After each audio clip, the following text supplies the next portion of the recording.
fuck, so much of that left.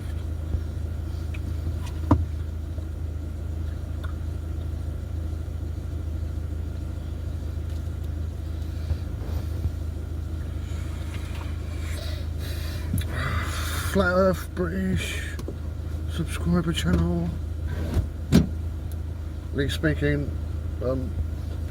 Good anarchy if you can manage it. Yeah.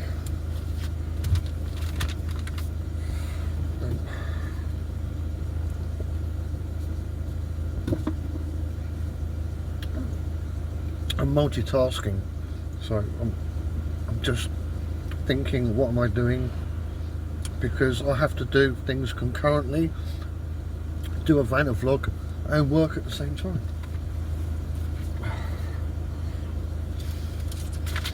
Or rather process.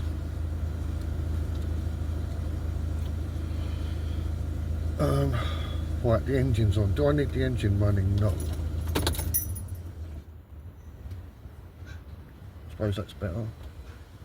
No doubt people are going to start walking around. I'm in a car park. It's quiet. Where am I? Where am I? I'm in Mitcham. In Surrey. And a squirrel. And a squirrel. Oh.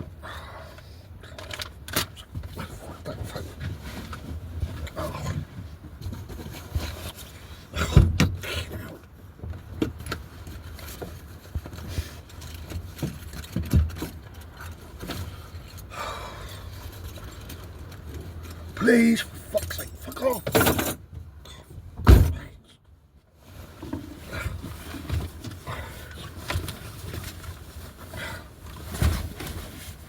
Oh, fuck, I'm gonna get cramping now.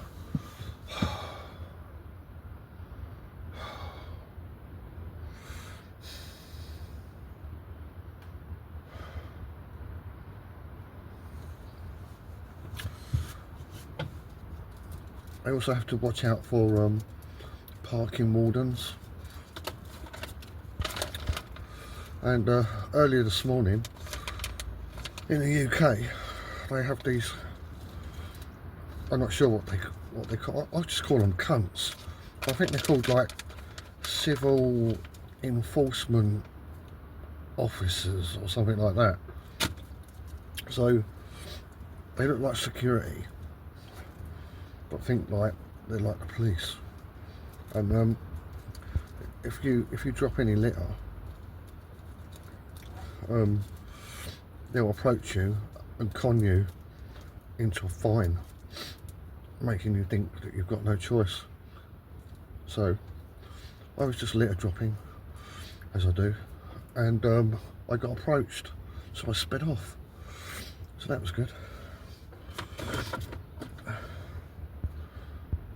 So I'm kind of like watching out for him. And parking. And you know, like when I do a Vanna vlog and the system like sends a distraction, you know. I think like the last time it was some hedonistic pigeons. Yeah, anyway.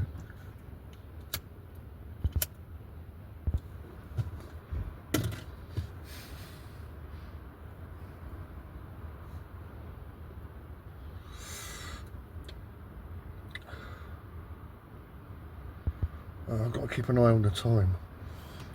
I've got to keep that plugged in.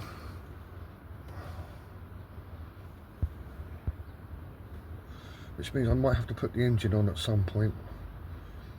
I'll wait until I send that job off, which is in 25 minutes. And then I'll turn the engine on for about 10 minutes, I think. Have I done everything that I'm supposed to do?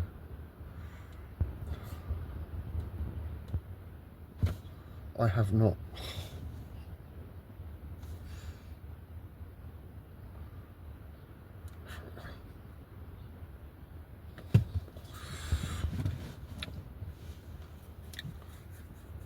You might want to fast forward. I've just got to do something. Fuck's sake.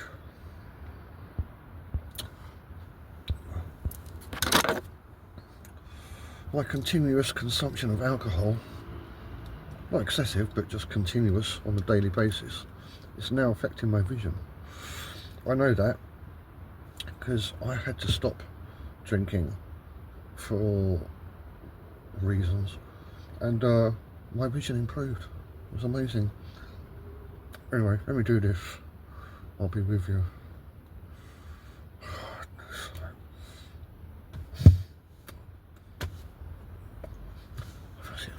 Fifth floor? I really wanted a fag. I can't get my fucking timing right.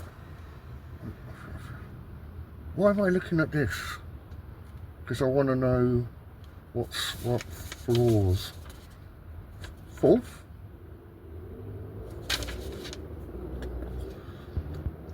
It can't be the fourth, it's the fifth, isn't it? Fuck's sake.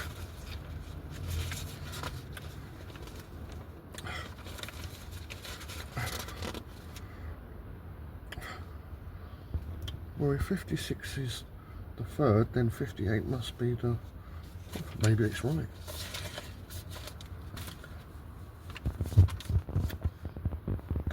Hold on, what am I doing?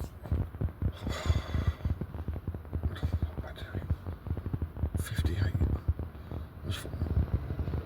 It's third. So this is fourth. This won't take too long. Don't need it for that.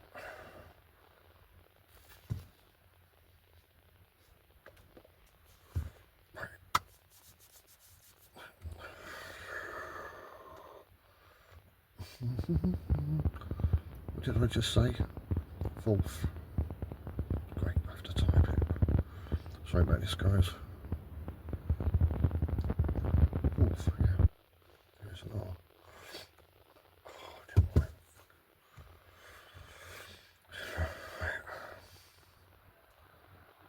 Oh, I can fucking wait. I can wait. I don't even have to send the work off yet. Alright. Okay.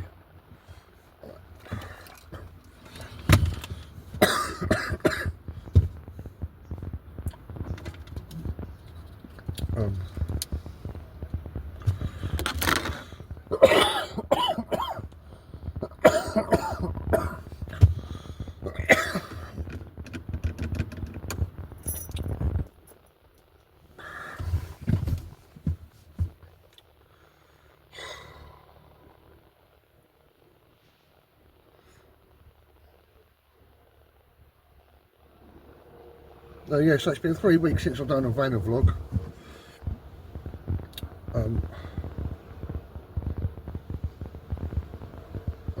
In that 3 weeks,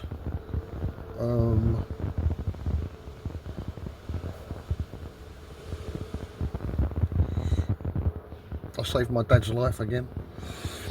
This time, he got shingles on his fucking head, not on his waist like everyone else, on his head, and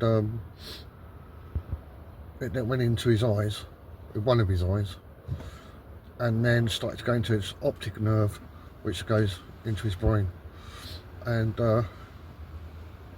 it's just fucking due diligence on my part. He was within hours of definitely losing sight in that eye, and if I'd left it for days, he probably could have died, because the I forgot the word again already. Shingles could have gone into his brain, according to the hospital people. I mean, it's just, you just wouldn't believe me if I told you, because it's too fantastic. You know, when people lie, their stories are just so fantastically unbelievable, you'd like, fuck off, mate. You're fucking bullshitting me. And so I'm not going to tell you, because I'm not in a habit of lying often. Anyway, yeah, so, you know, it's taken up all my brain power, and I spend a lot of time as a carer, basically. My dad's housebound.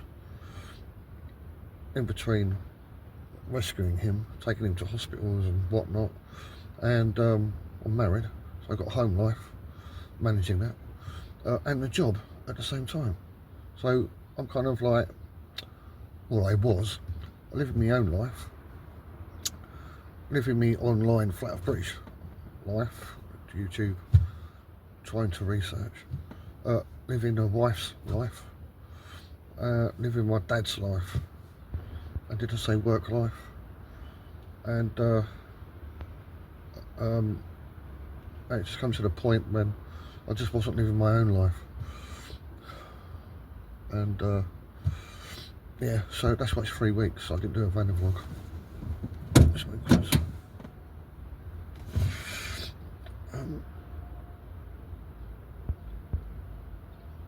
Yeah, and you know, it's kind of like people that I care about that are not relations, but maybe friends, I suppose. I don't know what you call them, acquaintances. You know, concerns about them, just oof. Anyway, so yeah.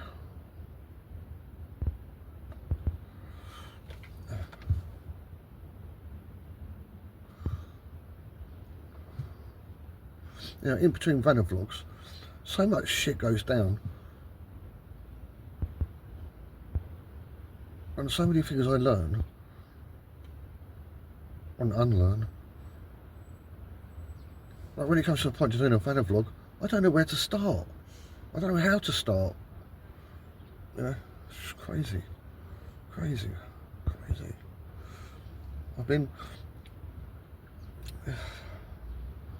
I mean, one feature, something that like Martin talks a lot about, is you know, making your own reality. He's of the opinion, like, if your life is shit, it's your own fault. Which really fucking grates on me when he says that. But I really have had to face that, if it's the truth or not. I've just had no choice. I've just had no choice. I just keep having to face it, you know, face up to that.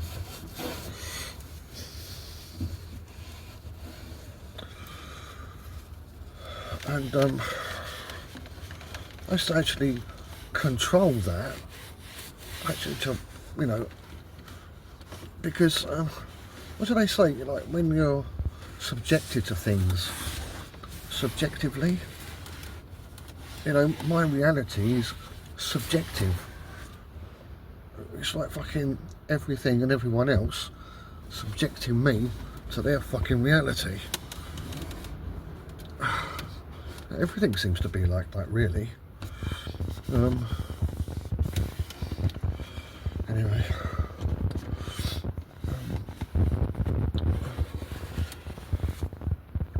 yeah, it's always seemed like that, but of course, seemingly might not be the actual reality, and maybe Martin's right.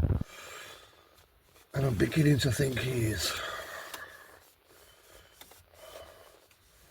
But how to do it? But that's not the main thing that's been fucking doing my head in.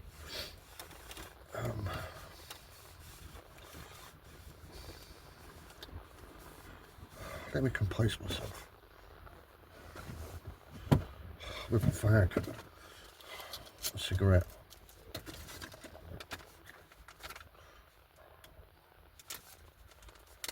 I'm just I'm just going to pretend you're not there for a minute.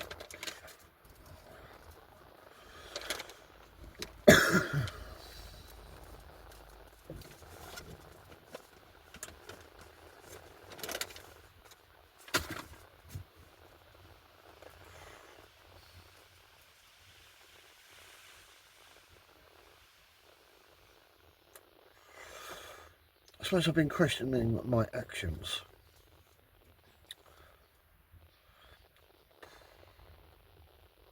The last 6 weeks. So, okay, I just have to blow my own trumpet. In the last 2 months, I've saved my dad's life twice. And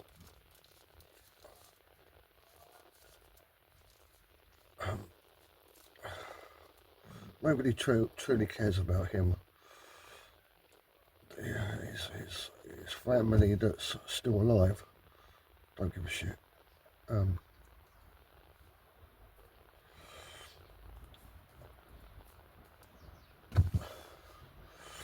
So there's just nobody to take care of him. You know, they might, one or two of them might feel compelled, but it wouldn't be a labour of love, as it were. They just do it, but, you know, they probably only give like 25% to help the guy out, you know. So it's all fallen on me. And contemplating myself.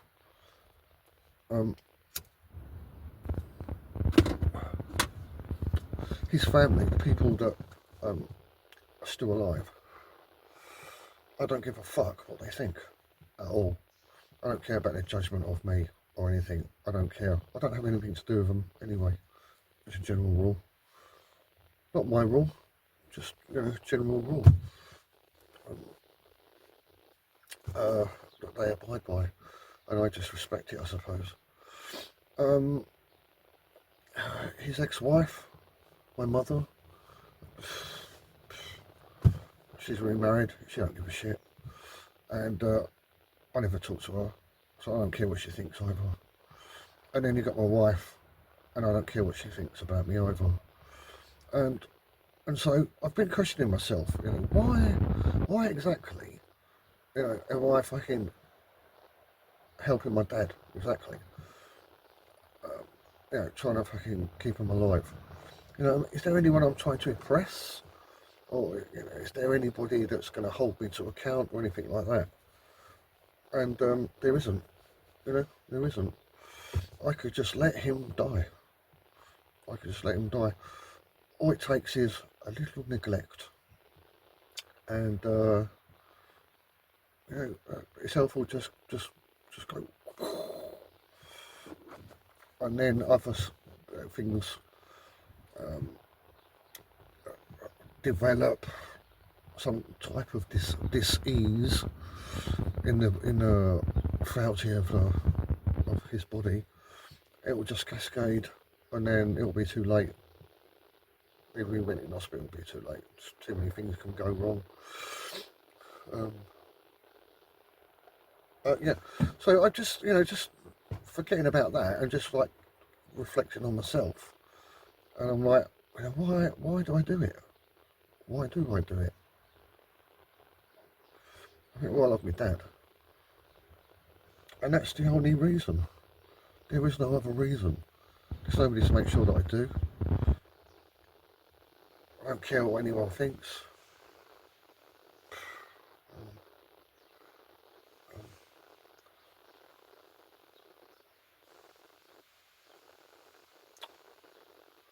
And you know, and at the same time, I've been considering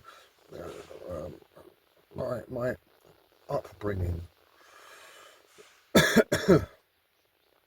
and what I'm doing now is consistent with my upbringing. And at the same time,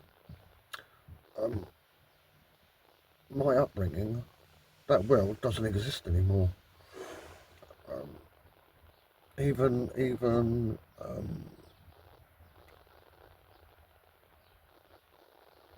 and like between my brother and I, it's like 5 years difference.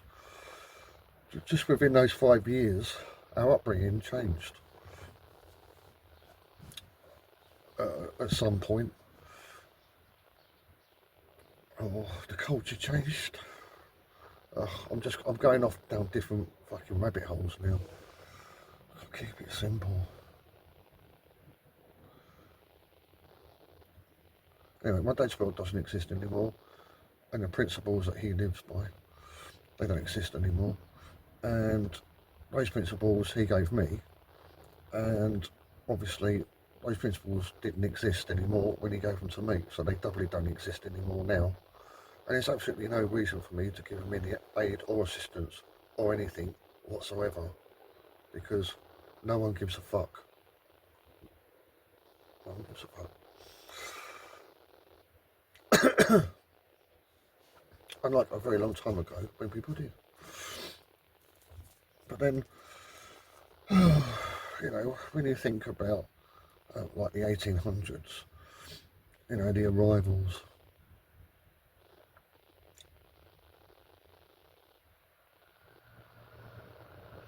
you know, they were all workers and they had their own system. They were watchers. They watched each other, and they had a kind of like a society where everybody had to behave in a particular way, and if they didn't, you know, measures would be taken. And you know, I'd say up until kind of like my grandparents' years, I think they were kind of like born in 1928 or 38, something like that. That was like the last kind of residue, you know, of those people, the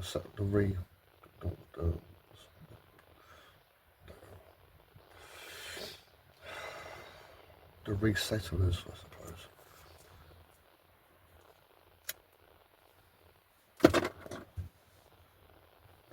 Shit, I got a fucking. Hold on. Oh no.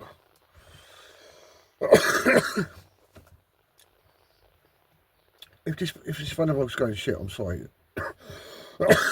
It's 3 weeks since I've done one. I'm fucking a bit out of practice. Wait, hold on.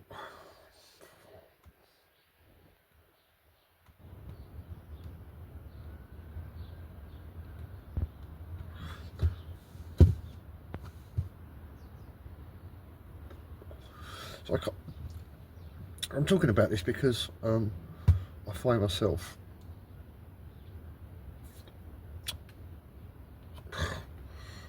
come on, why won't that?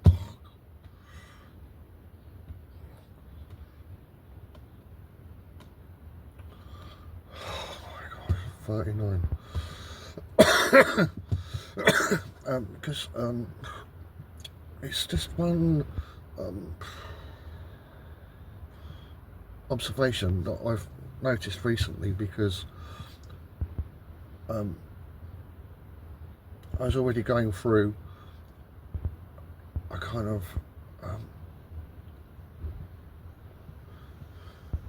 is the word dissemination from the world and the system that we live in,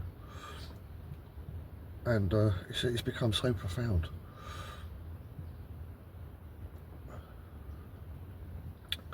That I actually have different eyes now. You know, people say that, you know, you can see the world through your eyes. You can. You know, we do. If you were sitting next to me right now, we can both be looking at the car in front of me, which is a BMW. We both see the same thing. But what you translate, what you see, is where I've now become different. Yeah. I'll explain it all, hopefully, in a minute. I've only got 3 minutes. Right, I've got to do this now.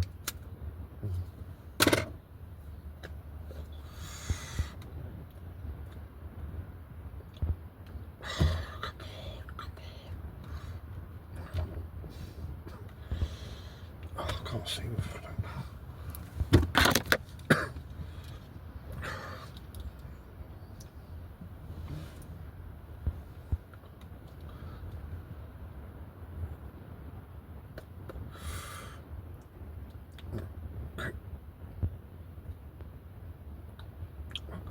Oh, what am I doing? Right, try again, try again.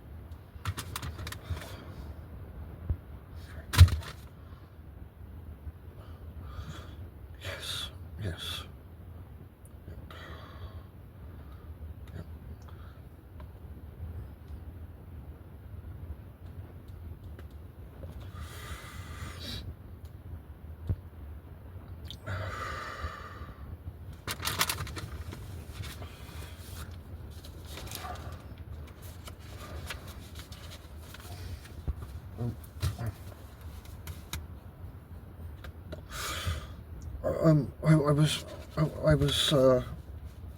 I should have had a laptop, a new laptop, so that I could like do, lots of stuff, because it's next to impossible, really, me being able to upload stuff on YouTube, and and it was all looking like it was all going to go ahead at Christmas.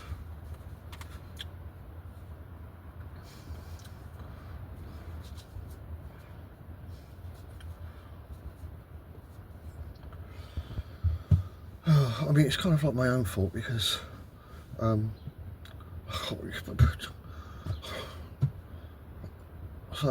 fucking hell, mate. You're just not going to fucking believe me. Right, so around fucking Christmas, the wife got COVID, and she also had what could only be possibly, for me to explain,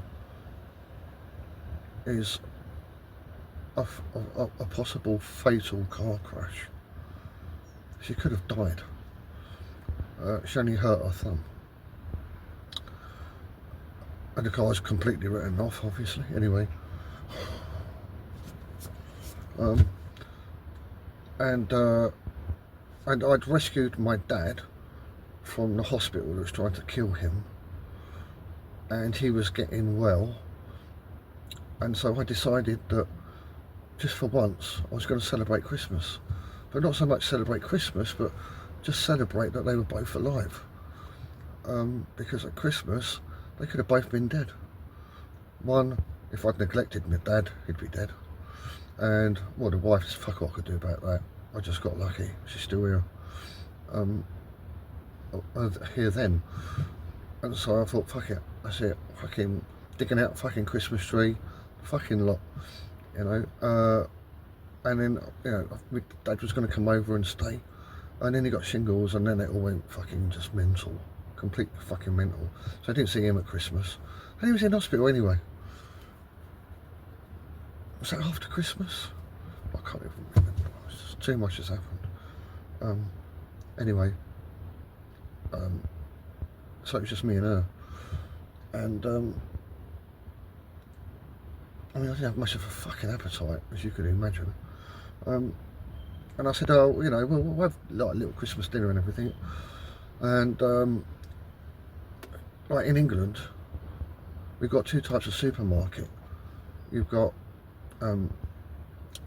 supermarkets, just in general, and then you've got another type of supermarket, and they're like Lidl or Aldi, and it's about a third of the price. Products aren't too bad, I wanted to do that, but she didn't want to do that. She wanted to fucking just go to a normal supermarket, so that cost me fucking 400 quid. And there weren't much to speak of for that 400 fucking quid. The 400 quid, I could have bought a fucking laptop. I'm just fucked me right off.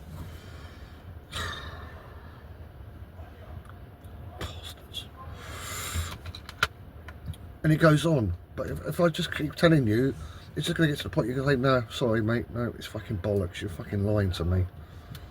To admit that that many fucking things just can't fucking happen to one person in their life. You're just fucking making it up.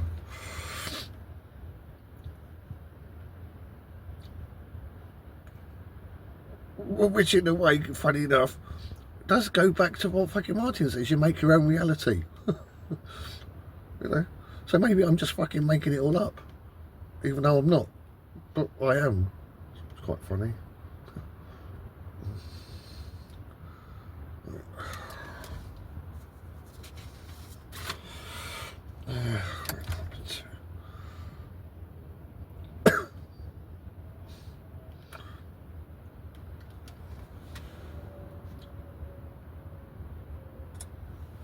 I'm taking pictures of documents.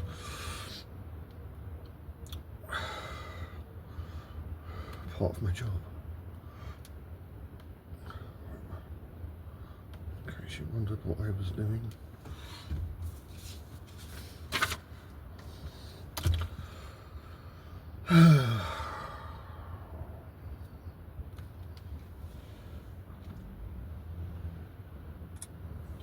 You know, living a different reality, a new reality that's different, it's very difficult to explain in the terms of the old reality. It's very difficult to explain. And the best hope that you've got when it comes to that is to keep it as simple as possible and just be fucking honest. Just be honest, you know? Just speak from the heart, as they say. You know? And that's the only way I can fucking possibly communicate it to you. I just hope I can do it. Right. Send.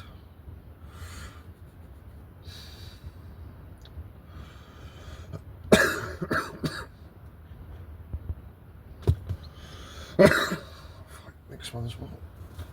55.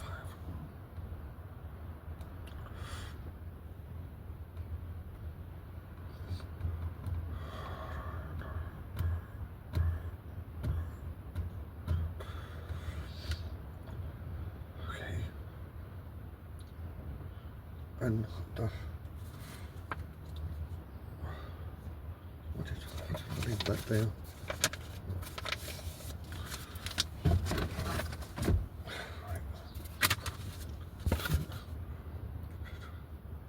It's 2:15.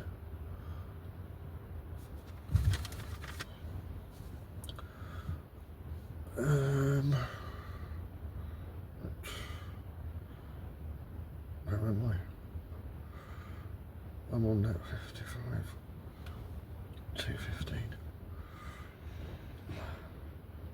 Send that, that's done. I think I'm alright. But I need to know what the time is. Leave that there.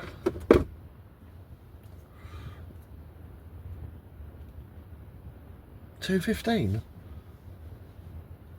on 50. So that's like 20 minutes. I've got a couple of jobs that I have to send within half an hour of each other.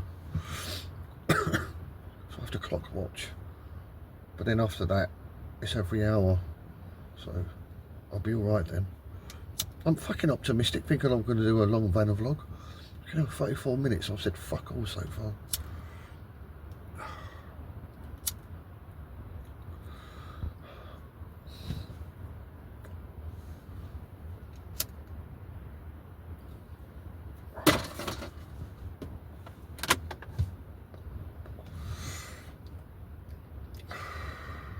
I don't like to repeat myself, but I really don't fucking have a choice, really. So the reality of the world that we live in, the reality of it. I've said it before, and I'm going to say it again. I mean, some people don't like listening to repetition.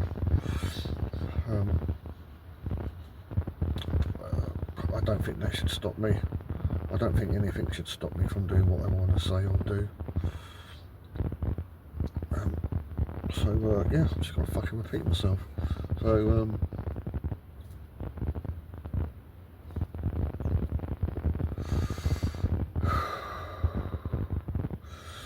there are days when I suppose I'm kind of in a kind of truth bubble outside of this fucking universe, and I still physically navigate and do everything that I'm supposed to do here, but I'm not really here. I'm completely somewhere else. And some days I just wake up and you know, I just fucking hit the floor, hit reality.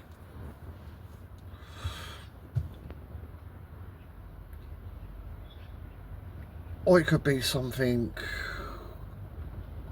out of the ordinary in life that just jolts me, and I might suddenly become aware of my surroundings.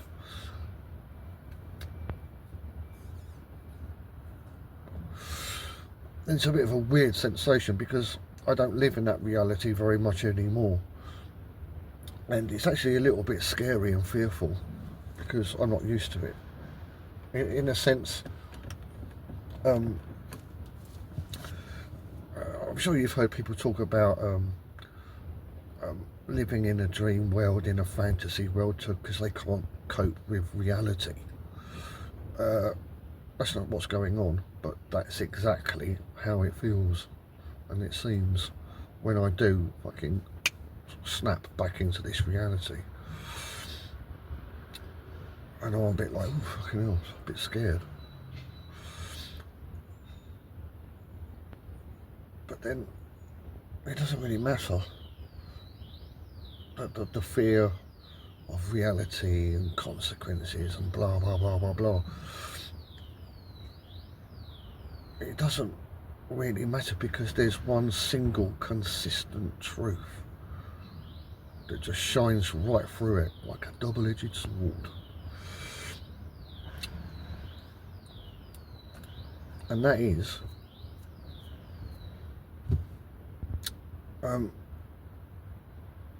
everyone's going to die.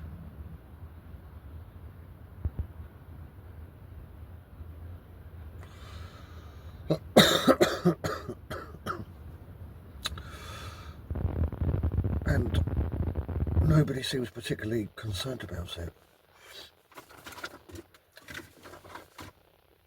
Or they are concerned about it and they just distract themselves from it. And perhaps that's why so much time is spent with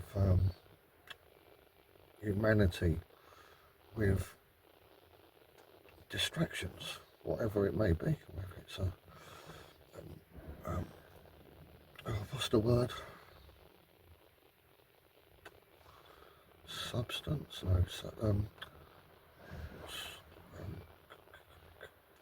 Accumulating things. I can't remember. It's like commercialism. I don't know. I can't remember. It's a word, something like that. Something around that anyway. Yeah, people just like obsessed with that. Or just distractions, you know, just you name it, you know. Whatever pursuit of mankind, for me, I'm pretty sure it's just a fucking distraction. And that's why it just continues on and on and on.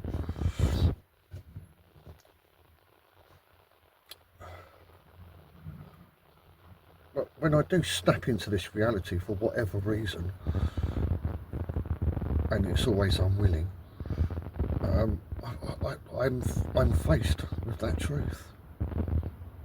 You know, that people are wasting their time, and because they're going to die, nothing that they see, say, or do, or think has any consequence or meaning to the future of humanity and the eons of time that have passed before. And all of the people in this reality eons ago, 1200s, 1100s BC, whatever. And they have absolutely no consequence whatsoever. Everything they did, everything they said, meaningless, worthless, pointless, lost in time, completely lost. And when I think about, I don't know, somebody born in 1721, the year 1721, and they died in 1799, of what consequence was their existence to this reality? None. None at all. None. None.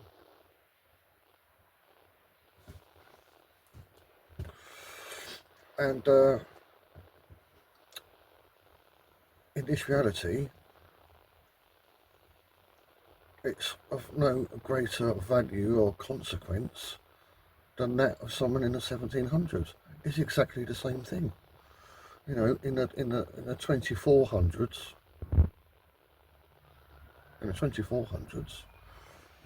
it's just going to be the same thing. You know, digital media, you know, every digital media that we have today that can be recalled and everything like that, it won't last that long. It will degrade. All the information will be lost yet again. If the world's still around then.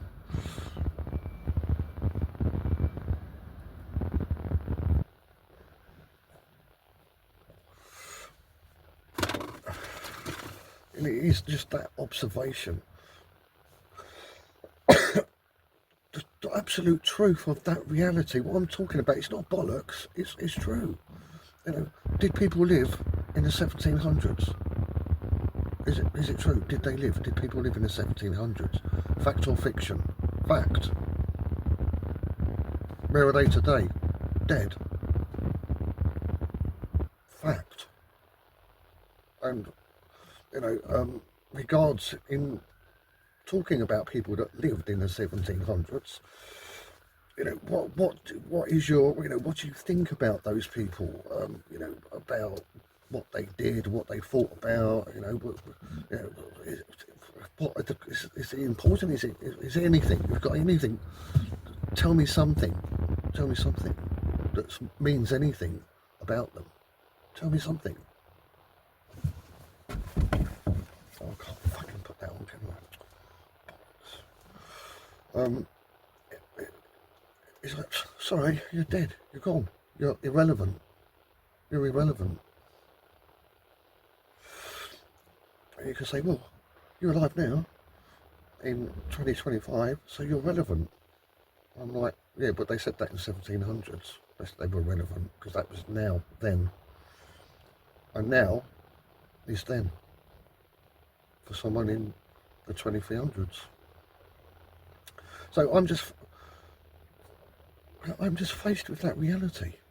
You know, when I fucking get snapped back into this fucking place, you know, forced into it for whatever reason, which I don't like. And then whatever is going on, it just kind of fizzles at the potency of people's opinions or rules, regulations, religion, fashion, whatever. You know, it just fizzles to nothing. It doesn't mean anything. It's the ultimate fucking truth. It's the ultimate fucking truth. It means fuck all. You know? And I still do intend to you know, go into, like, you know, Flat Earth British history and all that lot and discover things that they used to do in the past. I still intend to do that. I haven't been able to for a few years now. And it will be quite amazing. But I don't really see any ultimate profit in it because eventually all that information will be lost or erased.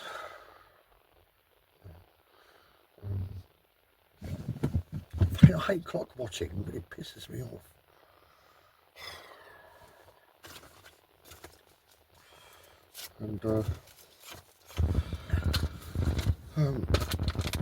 And my view of people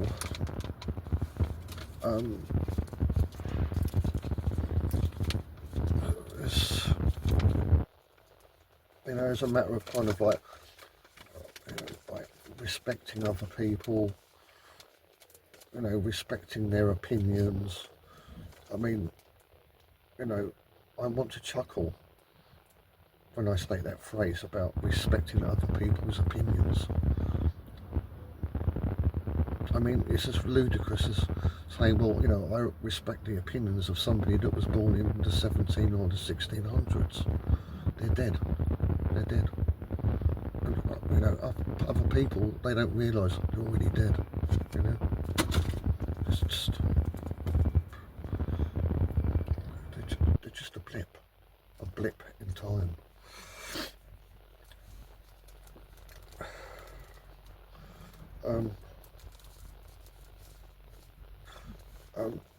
Yeah, but I mean, I don't have any kind of disdain for, you know, other people and their thoughts and feelings and everything like that.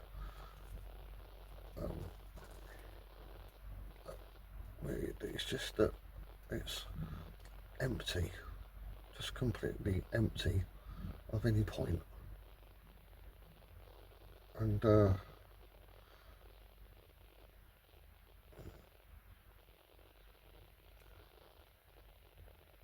I mean, you know, like people talk to me and it just goes through one ear and out the other. It's like there's no fucking collection, you know, no fucking collection in between my two fucking ears. Or when I see people doing things and it just passes through me because there's no substance to it. They're like ghosts. That's profound.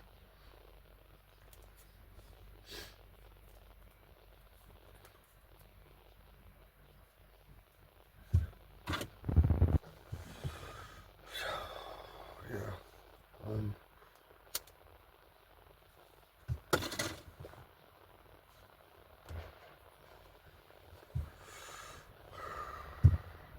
And I do wonder why people can't see it.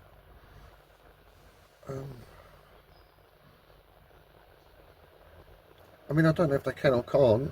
Like I said earlier, maybe that, you know, all of the things that people consume themselves with is a distraction and they're doing it on purpose.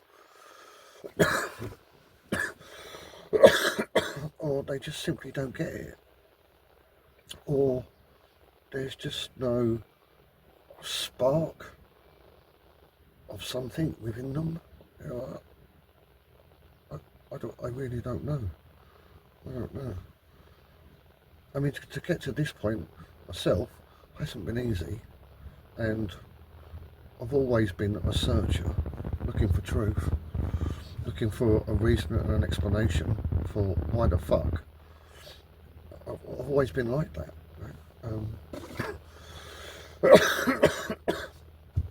So it could be that I spent so much time looking in the opposite direction of everyone else that perhaps, you know, finally, you know, I found it, found something, or found that there's nothing, but I found.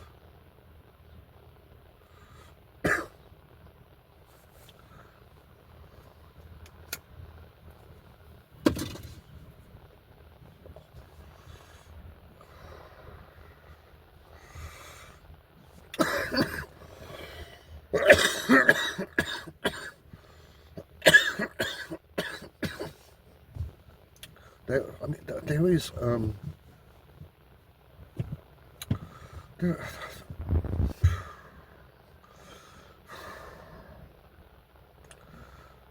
I mean, for me, unless there's a subject that directly has something to do with stopping the cause of death.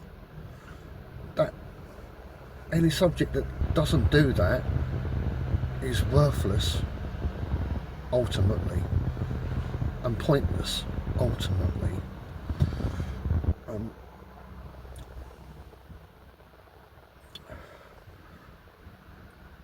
But I haven't been around long enough to be able to tell the difference yet. What I have noticed is in this physical world reality, it has its own kind of consequences.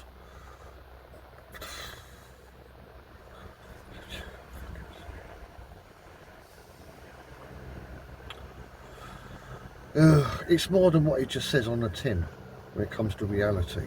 You know? There's more to it. For example,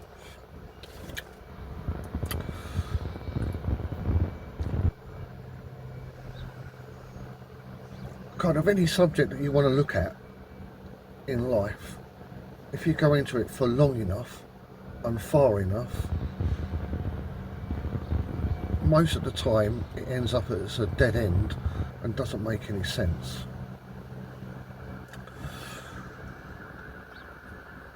And at the same time, without looking into anything in particular, you can look at things and it doesn't make any sense. And from the point of looking at something and it doesn't make any sense, and then you start going along the path of why doesn't that make any sense, that will take you to a place further down the road where there isn't a brick wall, where there isn't a failure, where there is reason is fallen away, or it's just a bunch of lies, or it's just fucking stupidity. It doesn't end like that. But you have to look at the things that just don't make sense. When you look at them, like, it doesn't fucking make any sense. Huh?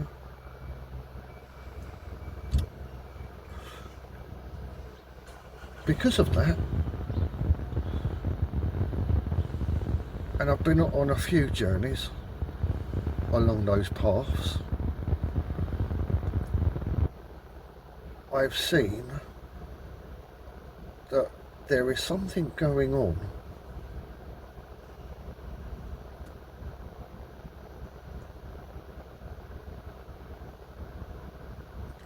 that is purposely doing something in this reality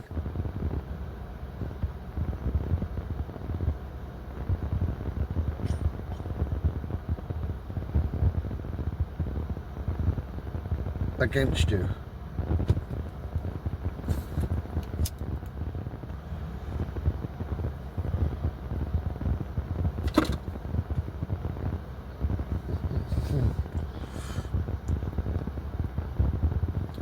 I've got to do another one.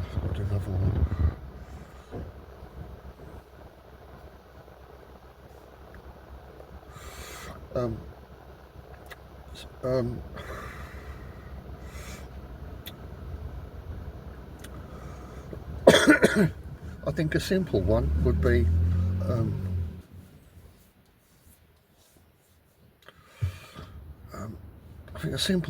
be when you see the pictures, I think it was in Germany, it was like a train, but it's a train like in the sky, like the track is above the train hangs on the track. I don't know if it was electric or what it was. I think it was in Germany in the 1800s or something, and it's kind of like a street scene, and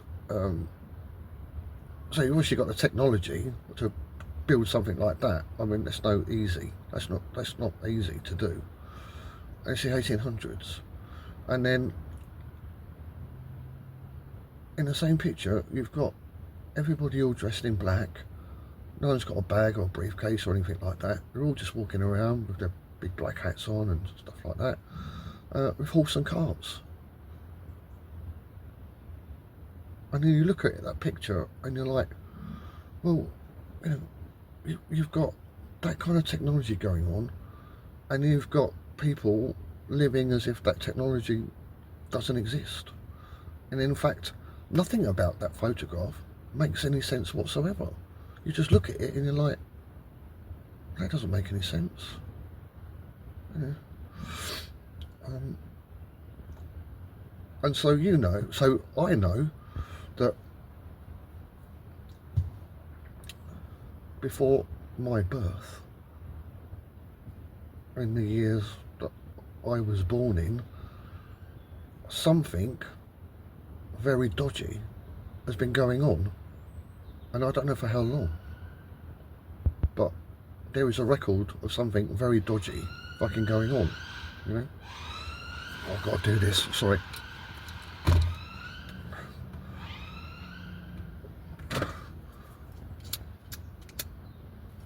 There are lots of examples, but that's just one. Do they call it a monorail? No. That's just one picture.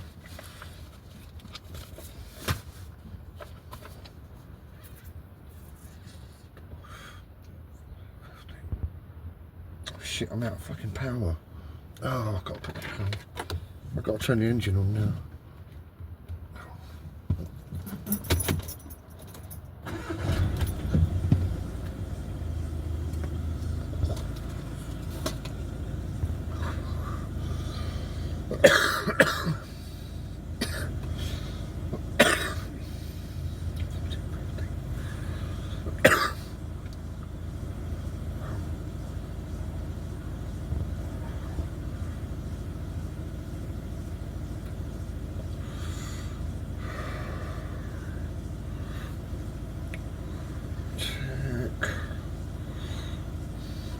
Yep.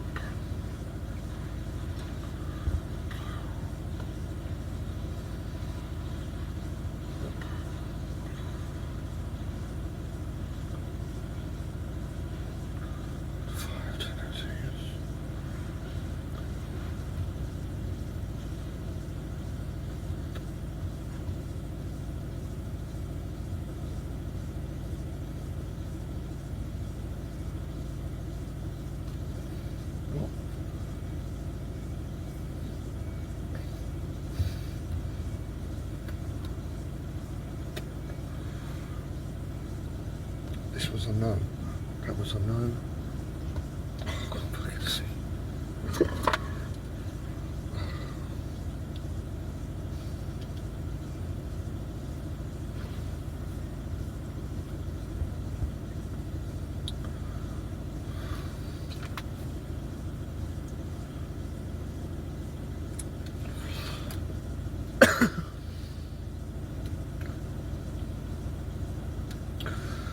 I mean, can you imagine how I feel?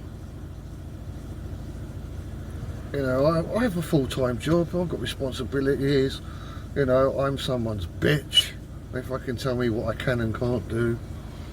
You know, they don't say it, but as far as they're concerned, they don't care.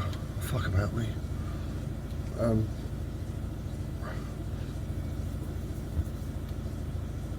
They don't care.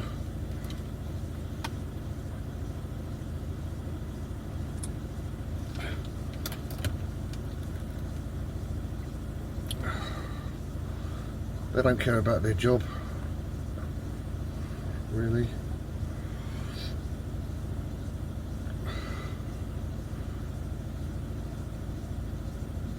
And I'm part of their job,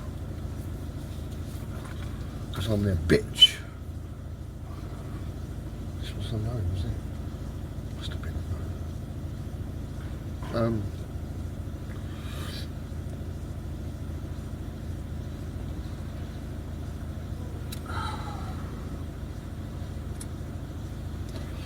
I'm just trying to think of a scenario that isn't too close to my own, but similar. I'm just trying to think of an example of what of reality.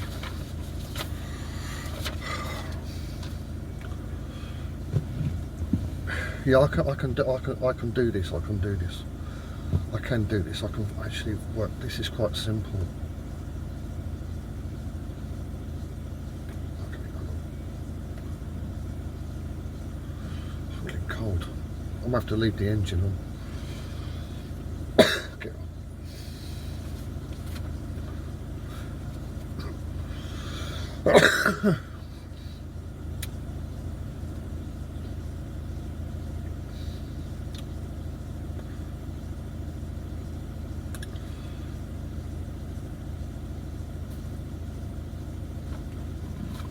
Yeah, because what I'm talking about, it's been going on for a while with me, and I've sort of like progressed on a bit. Did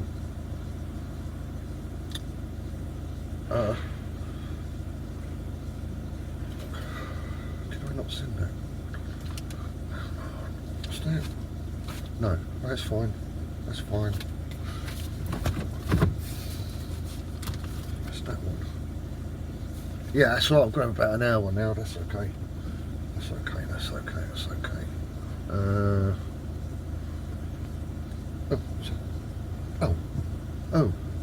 What? Did I not? Did I send off? What? Oh.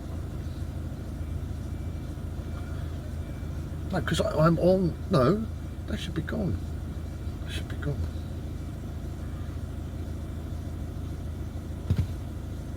I fucked up. I just did that, didn't I? That's weird. That's another fucking thing. You know, I tell you, you know, sometimes you think that, like in life, that you've made mistakes. You know, that you've done something wrong, and you're like, I could have fucking sworn that didn't happen, that I did the right thing. You probably did. This place changes around, you know. Even during the course of a day, things change around.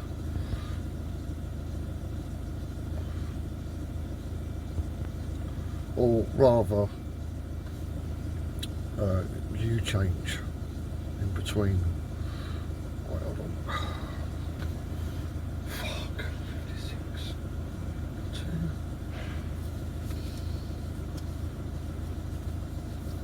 2. It's kind of happening to me now. Funny enough. I've just fucking stepped through fucking reality again.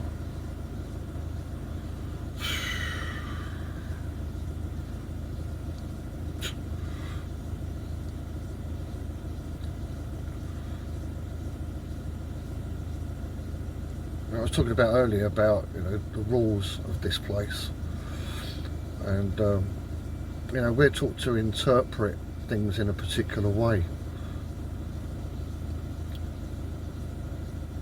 And you know, there are examples where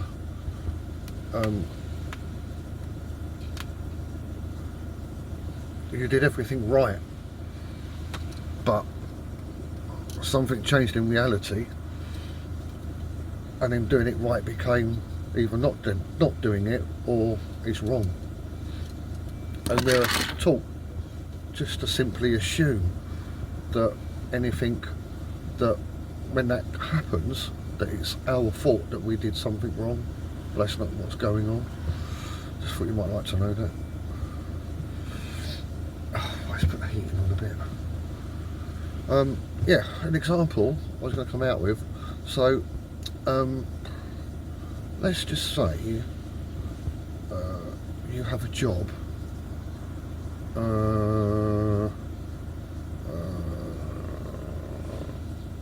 You've got a boss, and you're a manager, and you've got 10 employees.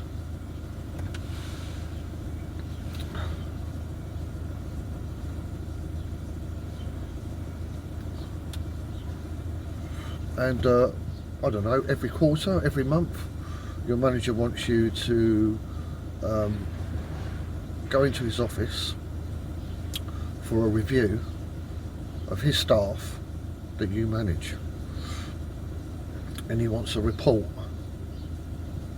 He wants a report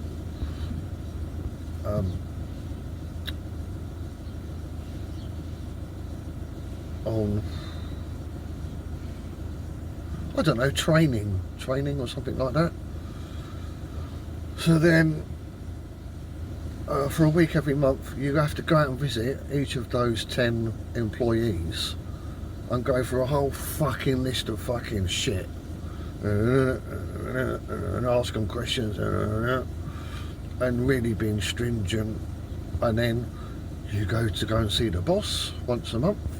He does a review, and you say, well, no, this person doesn't do that, and this person doesn't do that, this person has failed to do this person, and blah blah blah. And then the manager just says, the fuck am I paying you for?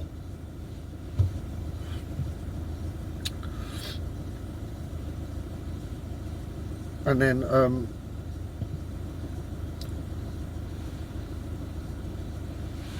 one day, the following month, you're going through those 10 people during the course of 1 week,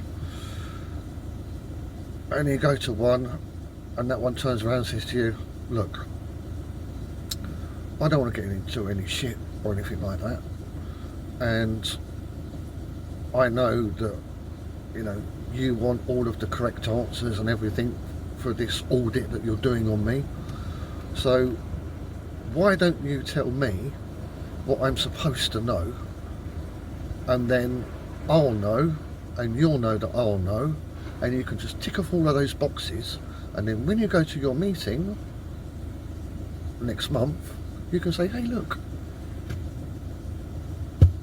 this dude knows everything. You can phone him up and ask him, test him if you like. But everyone's happy. But people don't think like that, you know. I mean, I don't know if you have a job or you work or you have a manager or something, you know. Would you dare one day to just say, look mate, look, let's just fucking work this out together, yeah? Right, we just want to tick all the boxes and be happy, right? So let's just fucking work something out here. Let's not be fucking anal, you know, and you fucking interrogate me, and then I'm going to get fucking answers wrong, and then you've got to go and face your manager, you know. So that would never have occurred to me to do something like that up until fairly recently, because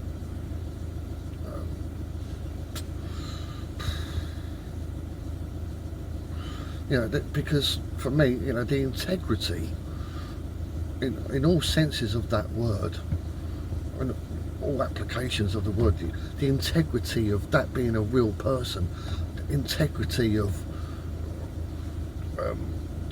rules and standards and blah blah blah, it's just bollocks, just total bollocks. And I'm pretty sure, because it is bollocks, that I can work around that with people. I can work around the bollocks. I can actually set up a new type of communication with people, you know. Just like say, well, you know, look, you know, you only live once, mate. Do we need to be doing this shit? You know, let's just work together and work it out, and then, you know. So my mind is just fucking, you know, changing completely. How I view and perceive things. And it's not that I've thought it through. It's just situations present themselves to me, but because I realise it's all just, I'm left with only an honest response, an honest, you know, an honest, just a response that isn't shackled by fear or by indoctrination or anything of any substance at all. It's you know, it's ludicrous. I just find myself just thinking in different ways. What I once considered to be a problem, I don't consider to be a problem anymore. And so I'm not going into defence mode, because I'm like, well, I've got nothing fucking to defend, have I? You know, I could be dead in 30 years. I could be dead tomorrow. You know, what fucking consequence? If at the end of every sentence that I speak, I could die. A fucking brain aneurysm, heart attack, fucking alien invasion.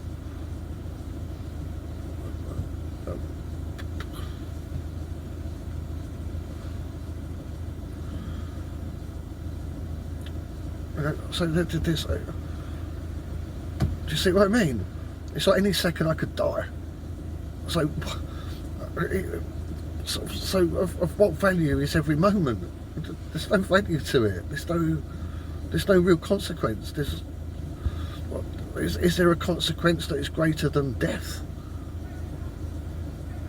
No, there is no greater consequence than death. And at the end of every sentence I speak, I could possibly die. It's the same when I communicate with people. They may say a sentence to me, and when they finish their sentence, they could just drop dead. Things like that happen. It hasn't happened to me, but I've heard it happened. You know, people just having a conversation, and then just like dead, fucking on the floor, sack of potatoes, dead.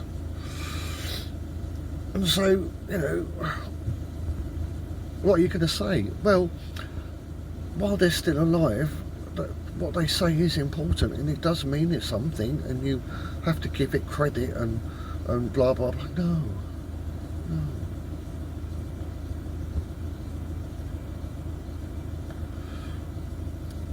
That's just fucking stupid. Oh. Wait,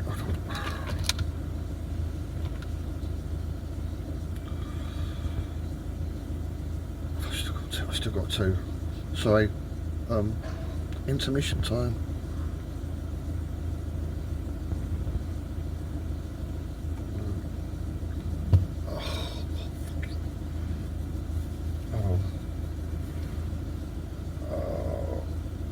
Oh, what?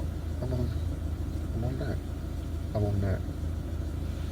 Oh, fuck. Fuck.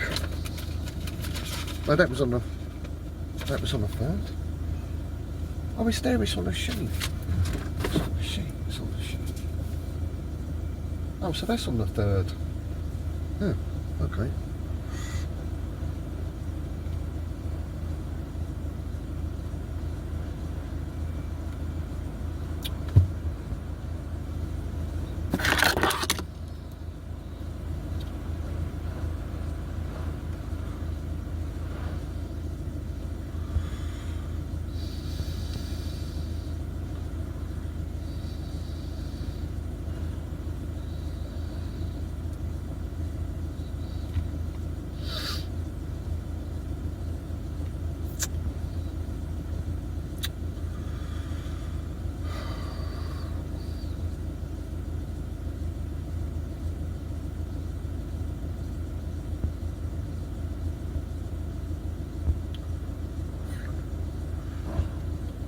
The last two I got into, yeah, the last two I got into, right.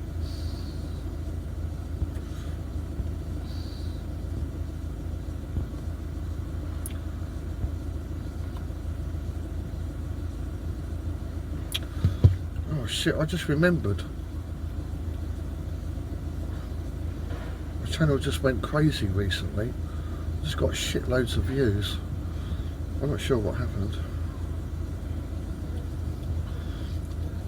Now, I don't know if it's like a fucking Martin Leaker, like you make your own reality, because I was fucking right on course for fucking getting a laptop, and I've got a fucking plan. to do something. it'd be great.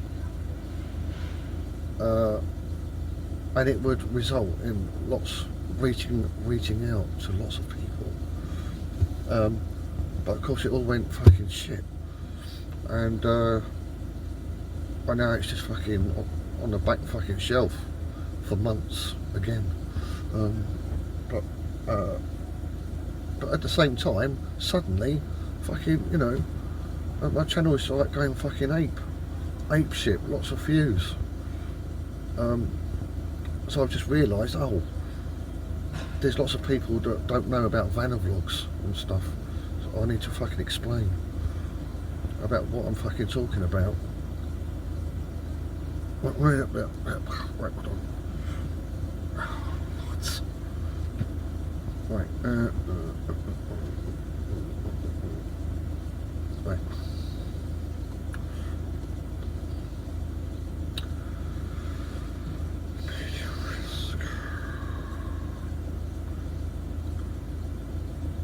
Nope, it's going to be this one.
Oh, I'm getting a bit warm now, that's good.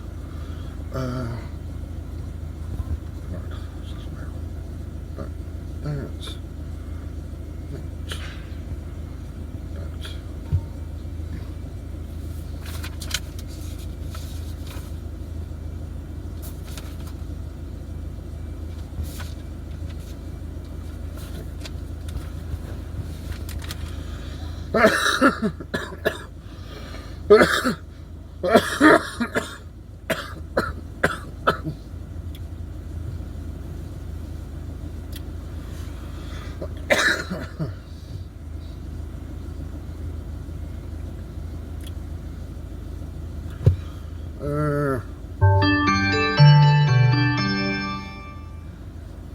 I don't think so.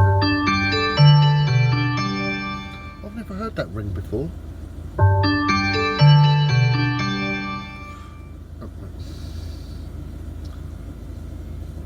Huh, didn't interrupt the recording. Amazing. I was talking about like different realities. Before, as soon as I get a call, that's it, fucking video shuts off. Or, oh, what's the other thing? What's the other thing? Is it fucking Nelson Mandela? Oh, Mandela effect. Mandela effect. You're right. You know, if you had a Mandela effect thing, you're right. It did happen. It was like that. But it's not like that now. Because you're in a different place. Well, I've done that, I've done that, I've done that, I've done that, I've done that. Right, hold on. That's okay, that's okay. And I'm not sending, I'm not sending. I'm not sending. Oh, back. Down, down, down.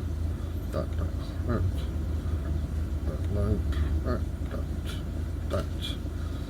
Okay, so I've got to do that. But I don't need to do that until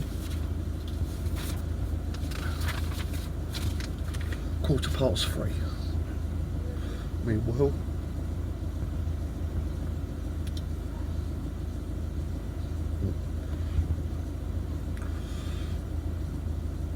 oh Oh, you cunt.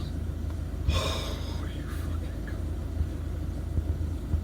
cunt. Actually, that was a mistake. That was a mistake.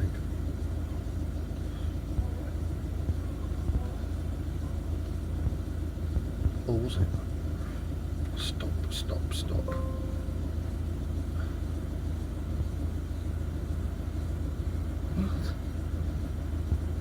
What?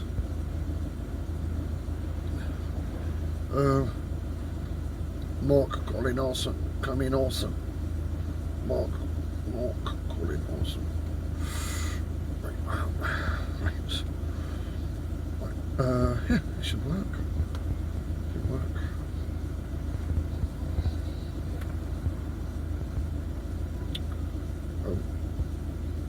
Yeah, so off subject. My job, I'm kind of like a surveyor, and so obviously there's a lot of digital paperwork to do.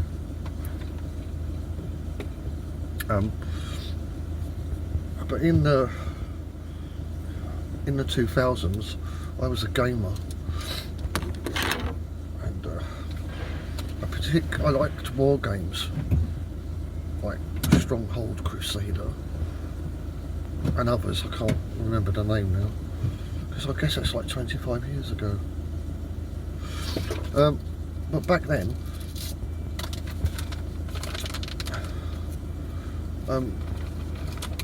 when back then the common man would make little apps themselves. They don't do it anymore, people of today, but back then they did, because it was all new. And they did apps. One of them was an app that would record your mouse on your screen on your desktop computer. A little app.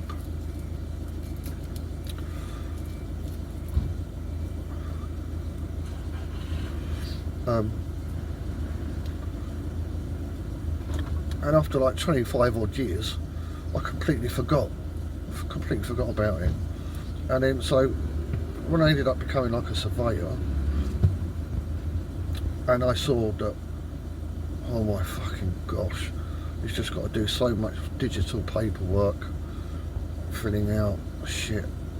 I thought, oh, I remember when you used to have apps that could automate all that kind of thing. And so I somehow managed to circumnavigate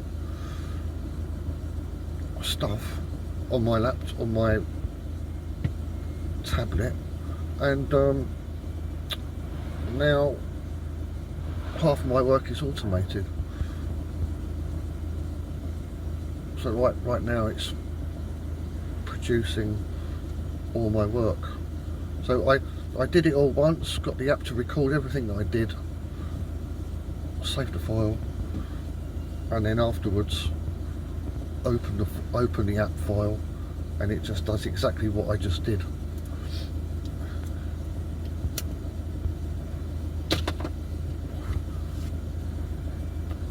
So every job takes me half the time it would normally take to do. So like something take me half an hour, it takes me 15 minutes. Well, it doesn't even take me 15 minutes, because I could speed up. So it takes half an hour to do, just normally, with your hand. But then I don't have to spend that half an hour doing that, because the app does exactly that. But I speed it up by 50%. So the app does half an hour's job in 15 minutes. It's just a win-win. So that's what's going on, in case you was curious.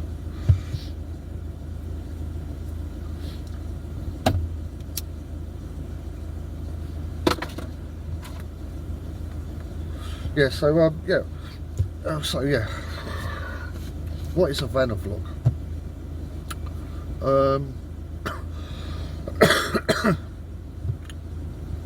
Shit, what was it called? Hold on.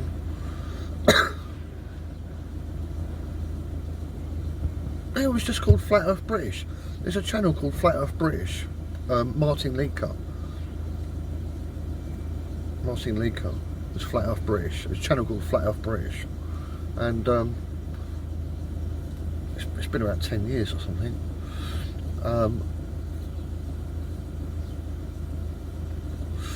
I found his channel, and literally within the first year of him starting his channel, I found him. I was so impressed, but his videos were so shit, and you couldn't understand a fucking word he said because his accent was so Welsh. It was like really strange to listen. But the things he was talking about, like resets, like, like our timeline has been messed about with by the powers that should not be in government today, and things hidden and lies and etc etc etc. And I stuck with him. I stuck with it, and then by the end of that kind of first year of his channel, I started up my channel, Flat Earth British Sub, and then from then until now, YouTube deleted his channel because they're cunts, and also his channel got hacked, and the people that hacked his channel were from China, and they were uploading, honestly, I tell you, it was fucking incredible. They were uploading full feature movies, like normal movies, like famous ones, not shit ones, not B movies, A movies. Yeah. What was it? It was like every 5 minutes. Every 5 minutes, ping, because I was subscribed. Ping, every 5 minutes. Ping, it's a movie. Like an hour and a half long movie. Full 1080p movies. I mean, it was phenomenal. Absolutely phenomenal. I think, if I remember, he did manage to get the channel back. YouTube gave it back to him, and I think that was the channel, and he changed the name to Martin Leaker. And during that time that his channel was hacked, he started up 2 more channels, which is Flat Earth British Think Tank, and I can't remember the other one. Why am I telling you this?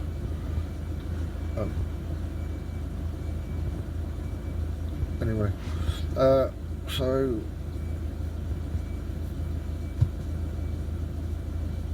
at what point? There came a point anyway. I guess it's something to do with my job or something like that. I had no free time, and I wanted to carry on doing research because I was helping Martin. We were both working together. Digging and digging.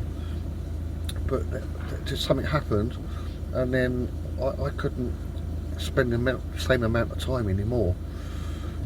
And so I started doing a Vanna vlog, and it was literally just talking about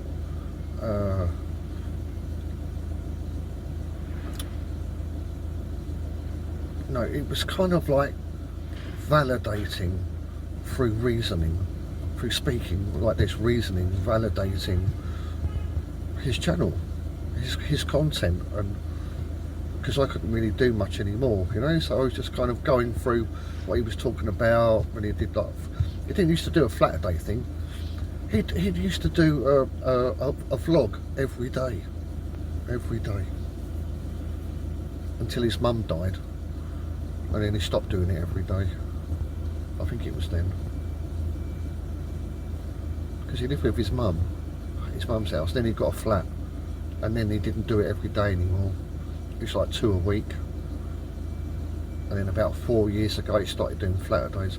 But anyway, yeah, that's how my Vanna vlog started. That's why it kind of existed.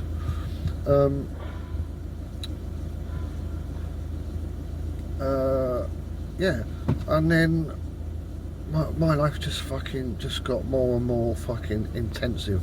More shit happening. It just got worse and worse and worse, and it came to the point that I wasn't able to concentrate anymore or collect enough information and retain it from his vlogs, and it just kind of morphed into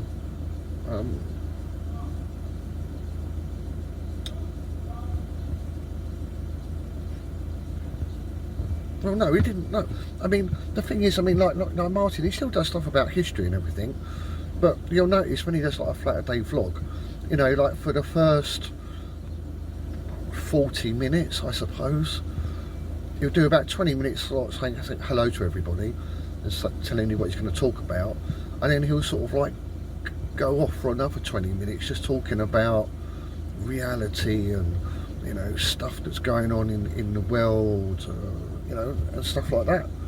And my vlogs just kind of like purely become the same thing, just sort of going off to explain things that are consistent with hidden and ancient history, but not covered by this content that he does on his channel. And I'm just kind of like, you know, I'm just doing the same thing now and again with, so yeah.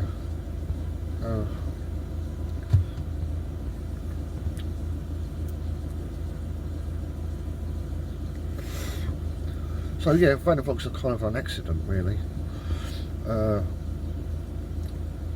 as I say, over the years since I've just been doing Vanna vlogs, I'm not really like making any content on my channel.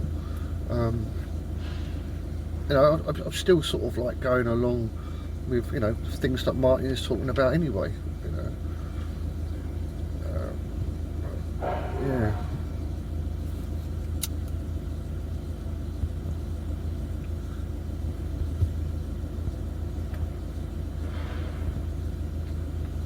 But the thing is, with Martin's content, it always proposes a question, which is, what the fuck is going on with reality? What the hell is going on? Things just don't make any sense. That's kind of like a supplementary theme that goes along with what he does. And I'm just following the supplementary. That's what this Vanna vlogs are. It's all about not who, why, when.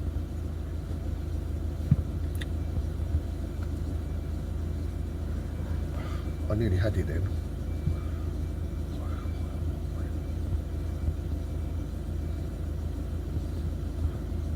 It's not who, why, what, when.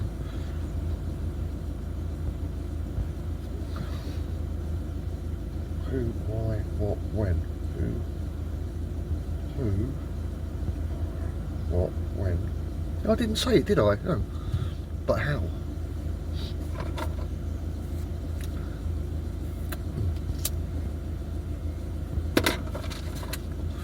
Because there are a gazillion fucking channels.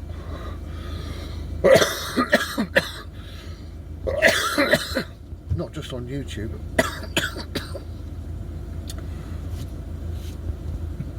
You know, that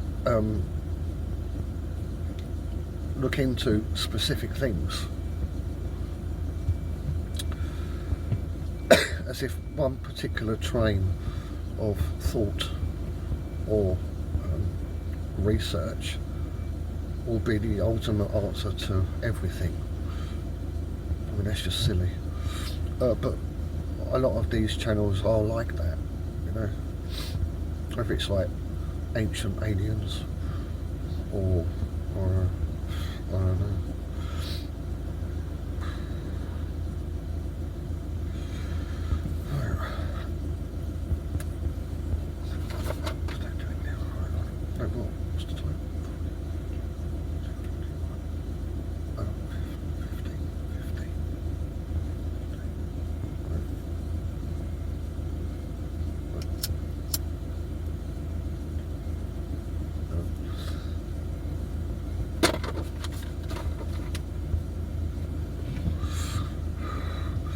So I'm going to think about somebody right now.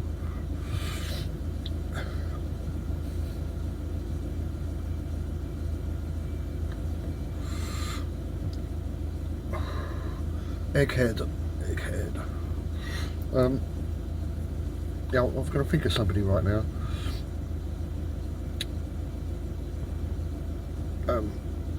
As a platform,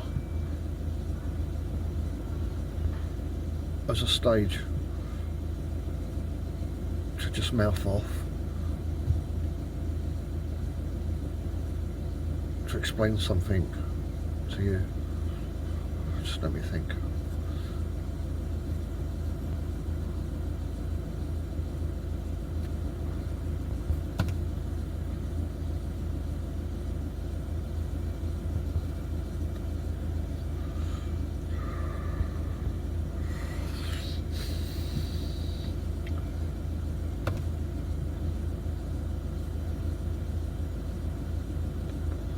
I hope I can do this.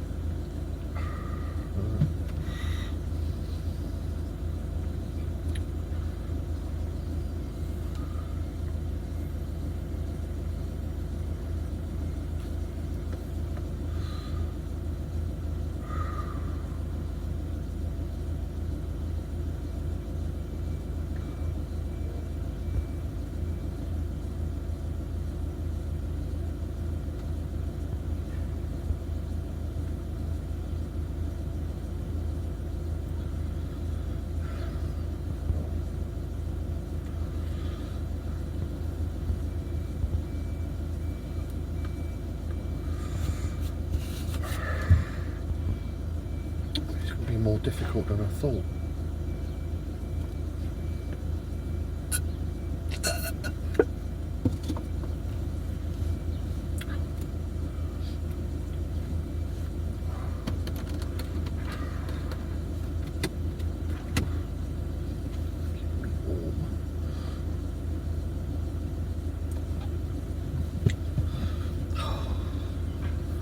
Just get into the zone.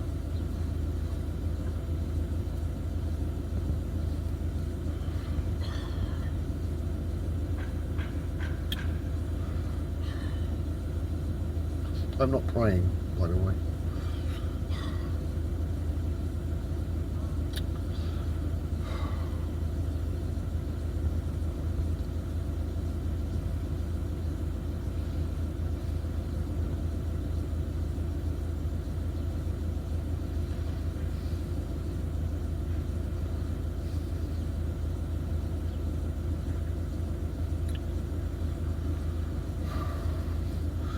Maybe I should think of someone else.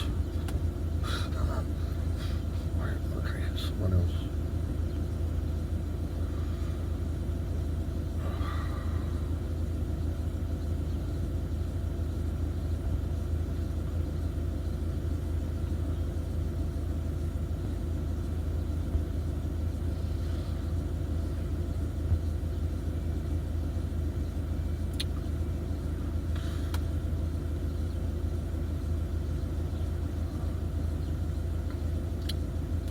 No, I'm going to have to do it from a completely different fucking angle. Completely different angle.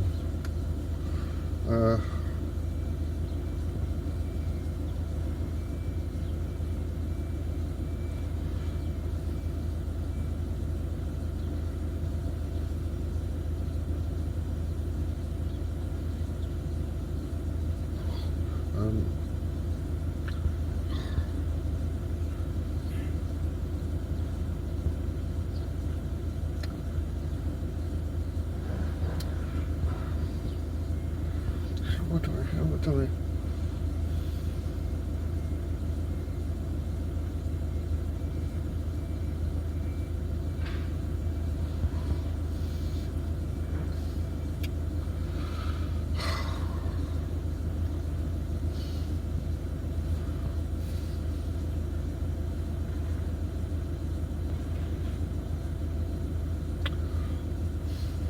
Okay. Just simple as fucking possible. Okay. Okay. So, you. you have your physical body, and you have your own thoughts, your consciousness, your mind, your spirit, whatever you want to call it, that which animates the body, that which steers the body. They're distinct from each other, but they are nevertheless combined. That's you, I hope.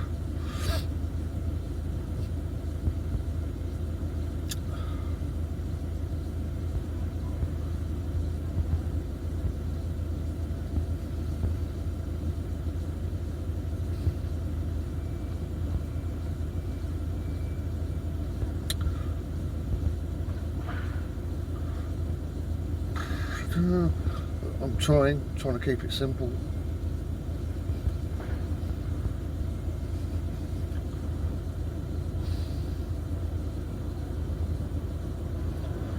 Maybe I could aid myself with a picture. I just need to keep it simple.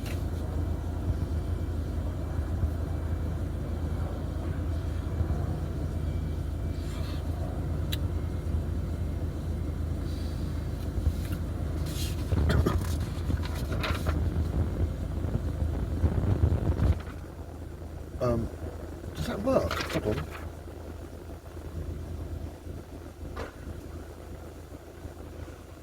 Oh yeah.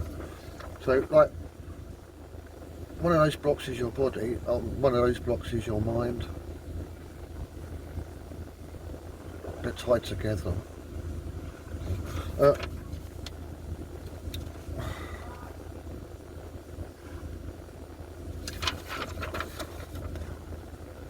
Mind and body. B for body, M for mind.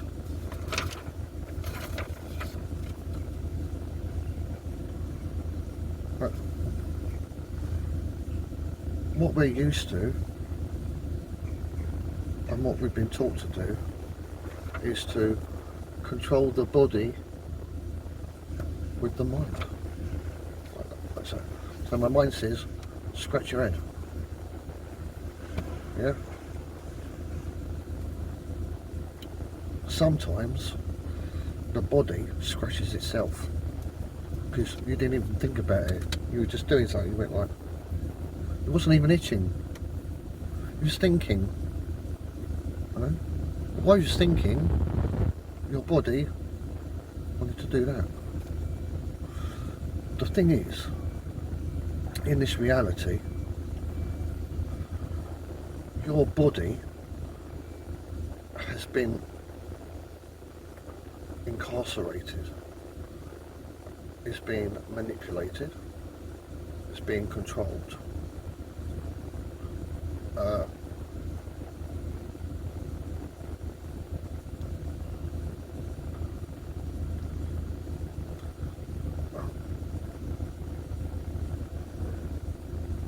And the greatest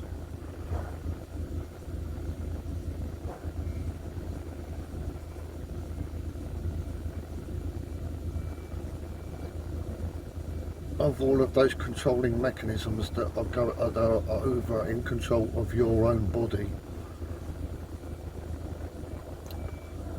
the greatest of them all is the environment in which your body is.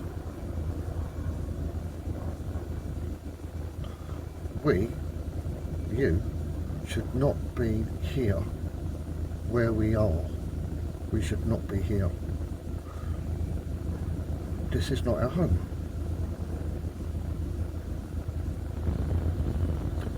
And if you follow Flat Earth British, sorry, Martin Nika's channel, you'd know that because he's proved it.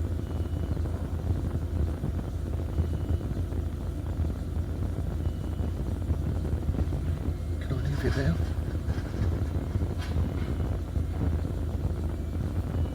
Full stop. Line, full stop. That's it. Stop there. Just stop there.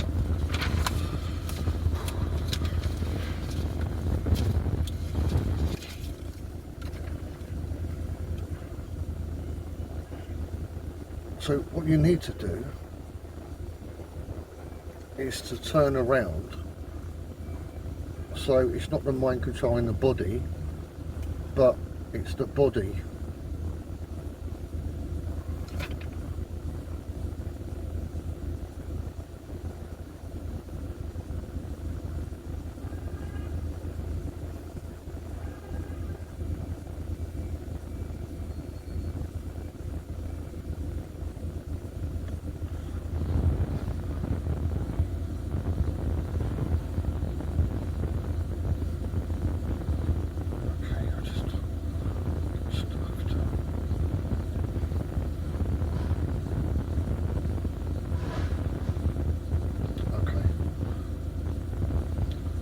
an example. Do you have a scar on your body? You know, maybe you had chicken pox and you got a little crevice, maybe a teenage spot, broke the skin, it healed itself. Your body heals itself, yeah? It should always heal itself. It should never get old, it should never die. I know that because the human body heals itself.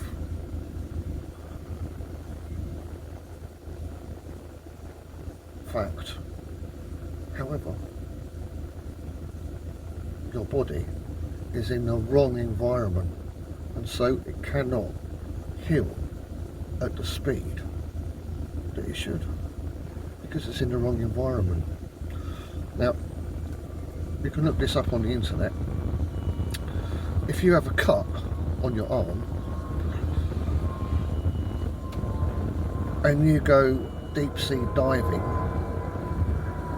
that cut will heal itself 20 times faster, or 10 times faster. I can't remember the exact number now, it's a long time ago. It will heal faster than if you wasn't in that environment, in the sea, at the pressure, the weight of the water. That environment, you will heal like that. It's a fact. Therefore, if it is a fact, then it's not inconceivable, it's not ridiculous, it's not illogical to say, well, if your physical body was in a different environment to this one, that was more like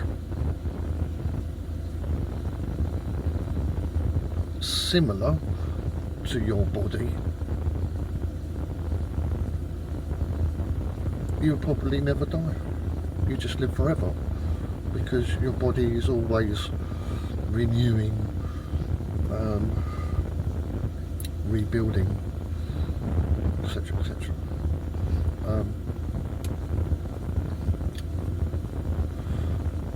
And that's a big fact.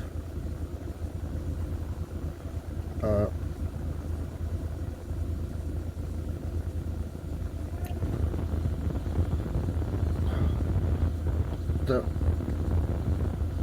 is the ultimate answer to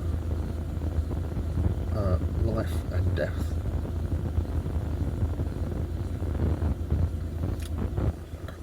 And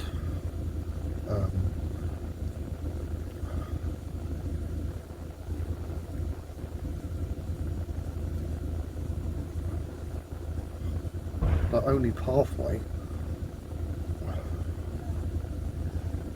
for you to be truly relevant and important and substantial as an entity in life, you have to be able to live forever.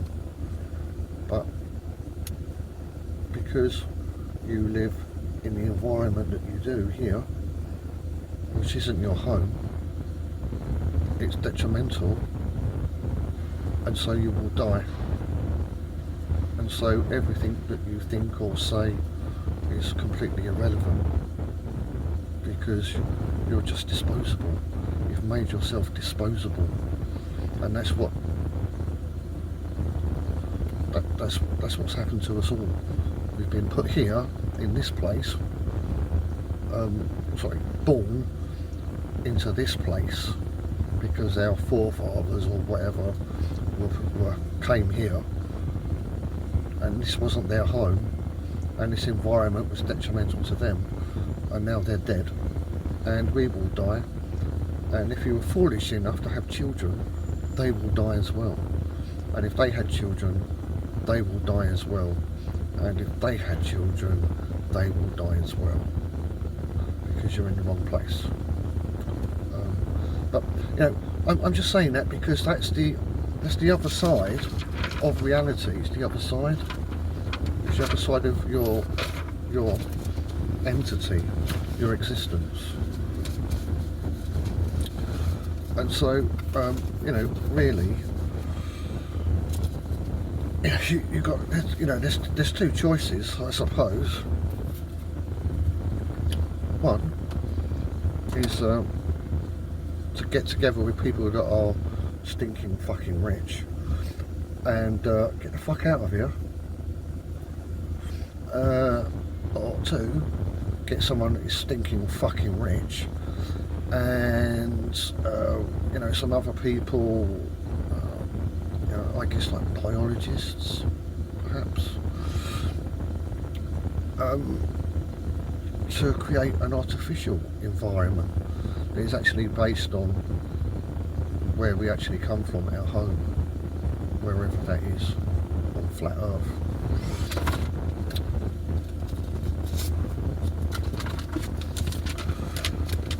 But yeah, I mean, that's been a little bit of a conflict for me, you know, because I'm always going with the mind, always going with the mind. Since I was a toddler,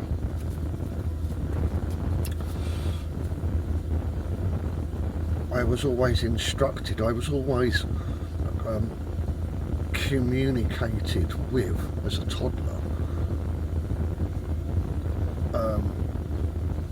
by sight and sound.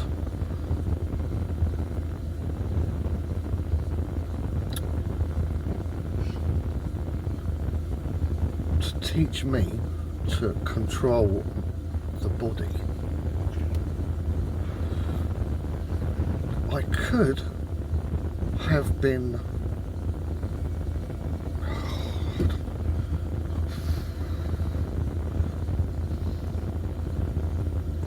have been taught by touch. So, for example, if I was a toddler in a high chair with, you know, one of those fucking tray things stuck to it, yeah, and then my parents, you know, they pick up my hand, you know, move it around a cup, and then lift my hand to my lips. No words, not heavy on visuals, literally just touch. Yeah? Not thinking, no content. No, that's a cup, that's my hand, that's a drink, that's this, that's that. It's possible. You could have been taught in that way. You could have been taught in that way. But you wasn't taught in that way because they don't want you to be taught in that way. They want you to control your body with your mind. Thinking, associations, etc., etc., etc.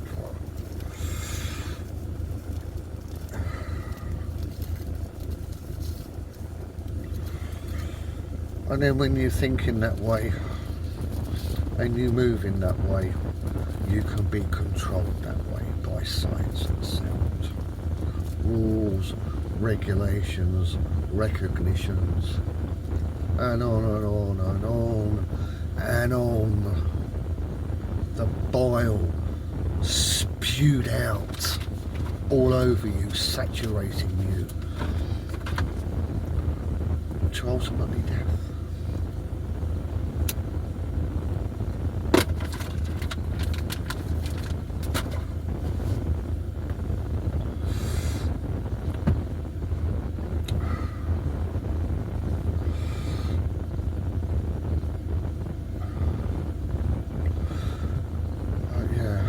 So there's two things going on in reality, basically. There's two things going on. You know, there is that kind of like sadistic control thing going on, and yeah.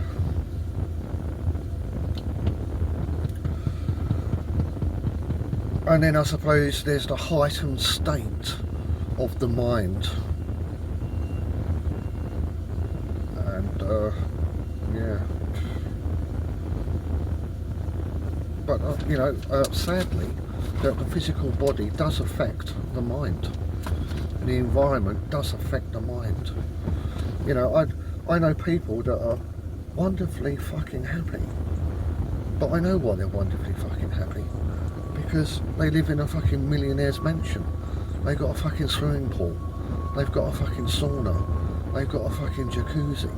They've got a flat screen TV the size of a wall. They've got a fucking en vogue dog. They've got a fucking tropical fish tank the size of my house. They've got everything.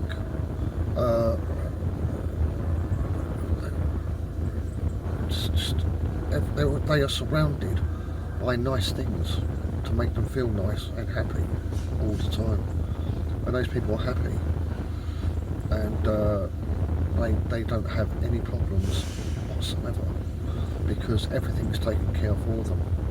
There are people like that, and I know why they're happy, because I just told you why they're happy, because they're surrounded by all of that. And yeah. And then you've got other people that have fuck all and are surrounded by misery or harsh conditions and whatnot. Yeah. And if I said to you, who do you think would live longest? The aforementioned, or the poverty-stricken dosser on the street? Who's going to live longer? Who's going to live longer healthier? It's just fucking logic. Just logic.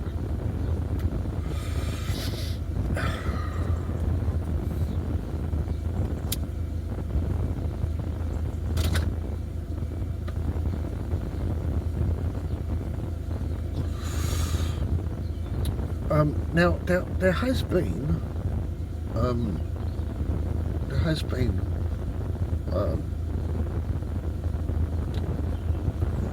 some toing and goings from here and from where we actually come from, the human race, which is not here.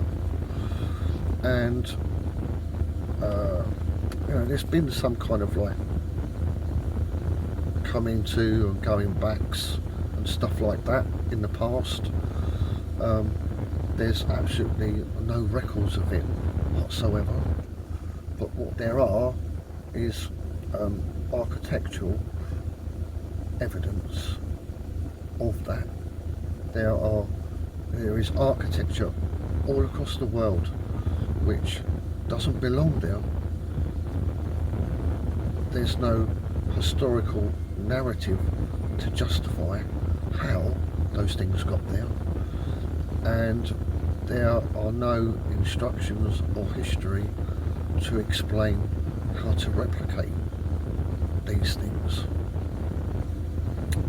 These things are completely alien to the world that we live in, that you know of, and not the world where we come from. So, like, if you go, I say, Martin Nicker's channel, or Flat Earth British Think Tank, I think the other channel's called, all the evidence is there. All the evidence is there. So I mean,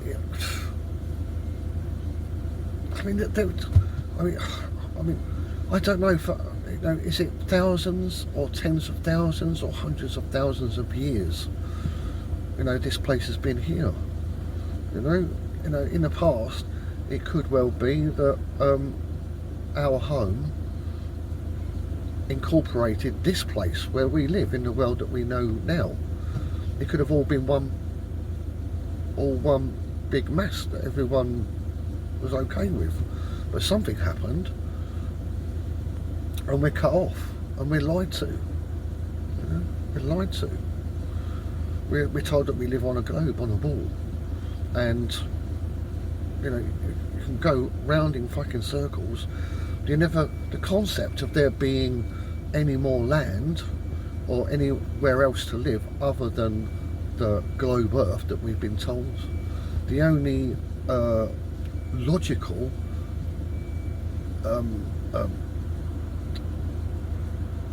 possibility is within that lie that there are other globes elsewhere, other planets that could be habitable to humanity. That's it. That's it. And that's why you're taught that at school. But in fact, if we're not on a globe, then the Earth is flat, then that means that the entirety of the whole world, of which only we live in one part, I don't know what percentage, the rest has been hidden from us, and they don't want us looking for it. And why would you look for it if you thought you lived on a globe? Because there's nowhere to look, unless you think of hollow Earth theory or something, or fucking Nazi lunar station on the moon.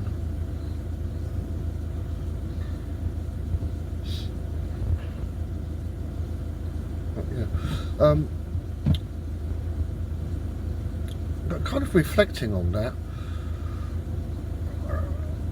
and my own demise, because I'm not sure I'm going to live long enough to get out. And I just thought,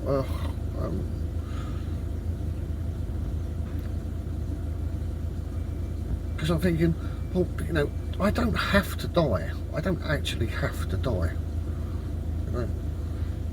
And my only point of reference is the world that we know, and all the religions, societies and cultures, you know, so small, so petty, so pithy, so pointless. And I've known that all my life, and you know, I'm not fucking inspired to want to continue. In one sense, I would welcome death, you know, but should I ever get out and no longer be so contained and, you know, everything else, I might want to live just continuously. I don't know. No, really. I don't know. Yeah. It's a lot in my head. It's a lot to, you know, juggle. It's a lot to juggle. It's like this versus that versus that versus this versus that versus that. I'm like, oh, I don't know where to go. I don't know where to go. Oh shit, I've got to fucking do some work. Hold on.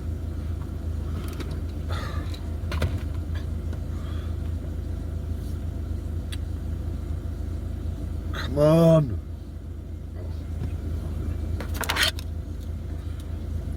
Ugh.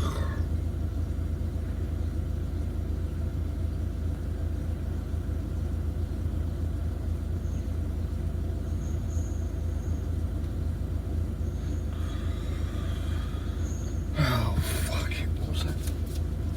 Oh, I don't know what am I on? Am I on the last one?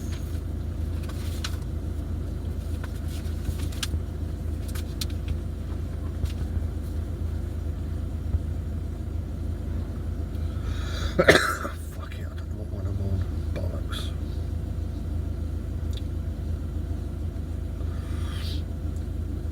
I'm gonna say 4, fuck it. The last one's the 5th. Is it with a U? Fourth.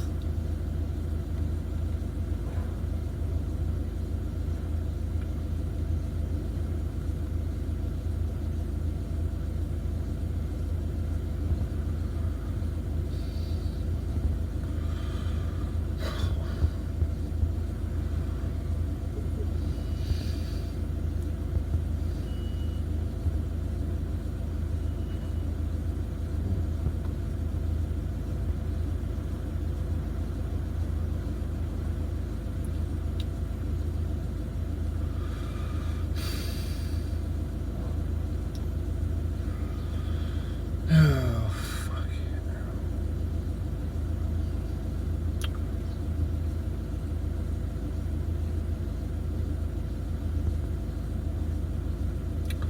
Yeah, I've got to start mentioning things. Well, not when I'm like free time. I think. And there's been a few times when I've been thinking, and there's been when I'm thinking, there's things come up in my mind of, I wouldn't say peculiar, but unique pieces of information that have, for one reason or another, just appeared in my life. Even before I was on a truth journey, long before. Some of them, if I could remember them right now, I could tell you and then explain something really important.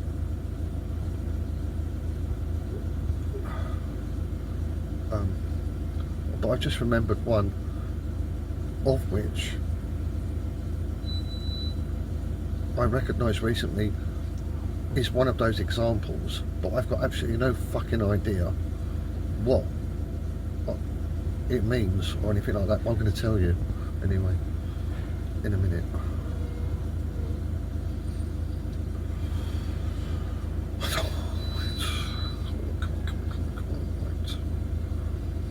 Oh, so wait.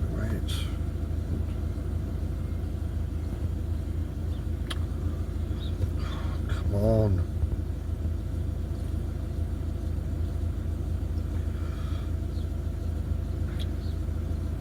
I'm sure it's the fucking fourth.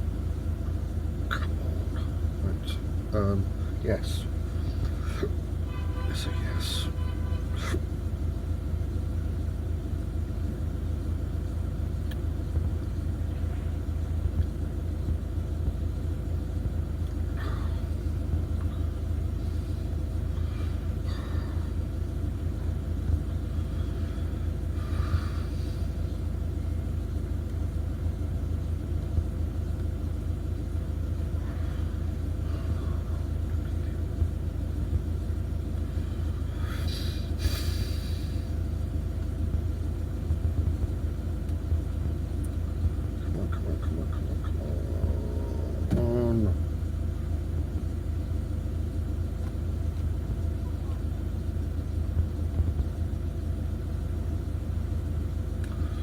We gotta get out of this place.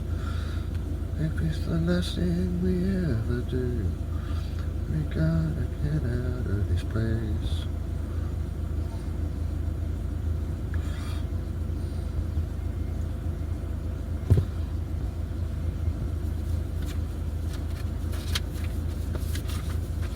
Yeah, but I don't know if that's the one I'm on. I don't know if is that the one I'm on? I don't know if I'm on that one. I should have done it already. Or maybe I did. Then I've gone into another fucking...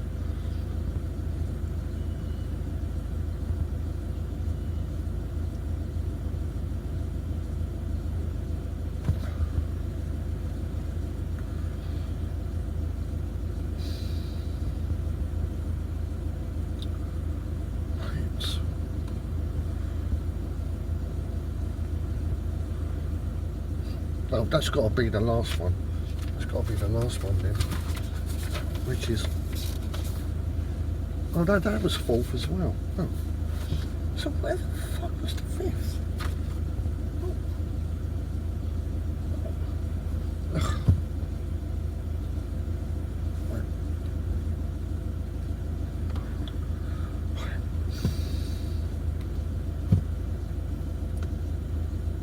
Oh, you're not even looking.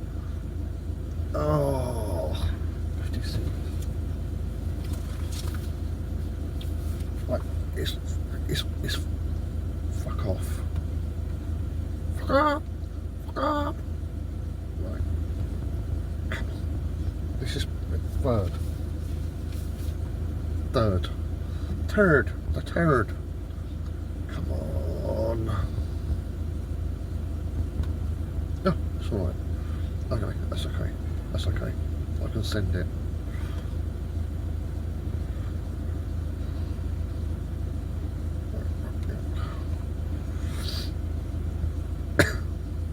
Huh?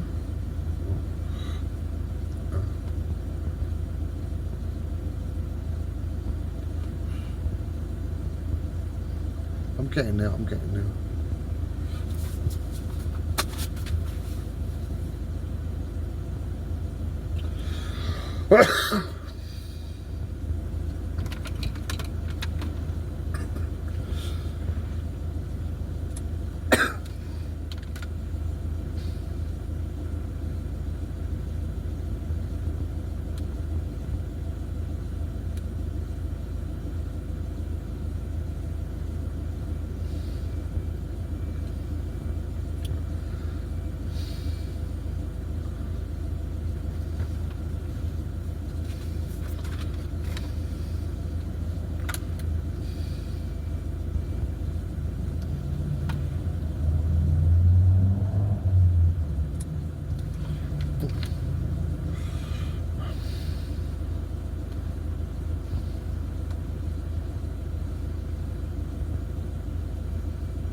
Fuck, I've done a shitload of fucking work today, I tell you.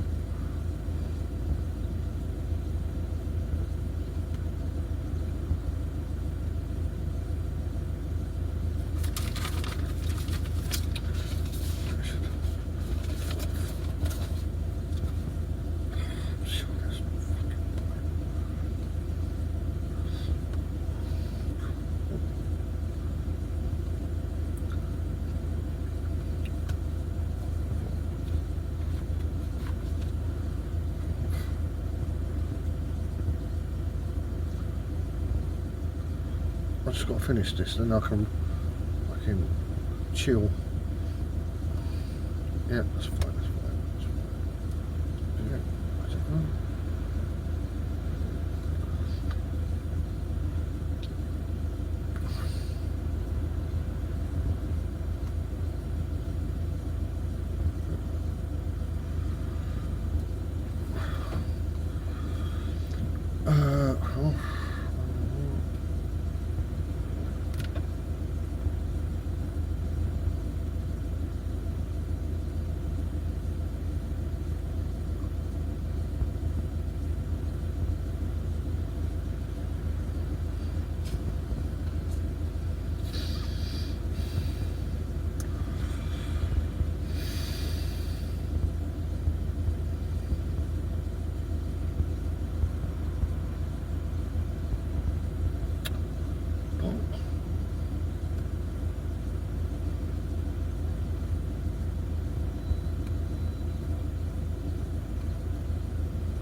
That's done, and then I'm done.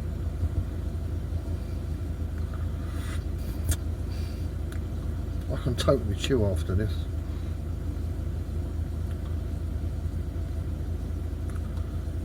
I'll just check that. Yep. Yep. I'm fucking good to go.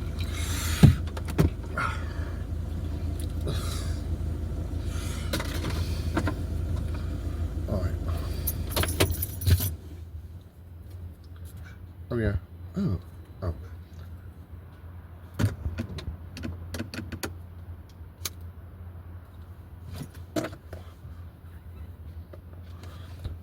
For a short period of time, I lived in the south of France, in a place called Maine Batty. There's a guy there. I don't know if he's still alive. It's rural, so it's a farm, and on his farm he has a pig, and the pig has a house with a roof. I say a house.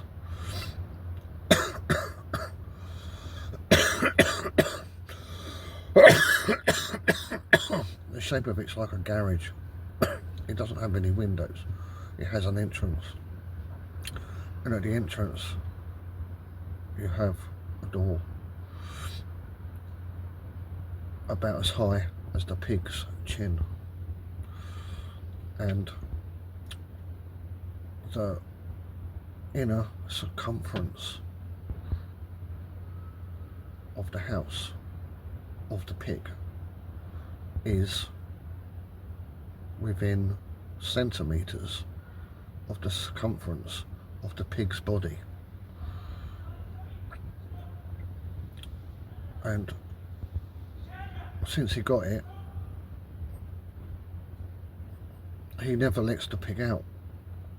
The pig can see outside, but he's never ever let the pig out. He just stays there. And so even if he did let the pig out, he probably couldn't walk. He'd probably just fall over. And he just feeds it all of his scraps, all of his shit that he don't want. Gets it as fat as he possibly can, and then slaughters it. And he can also, he's got a barn, he can climb a rope to the top of the barn with just his arms and his legs horizontal, up and down a couple of times, and he's in his 60s, and that was 10 years ago.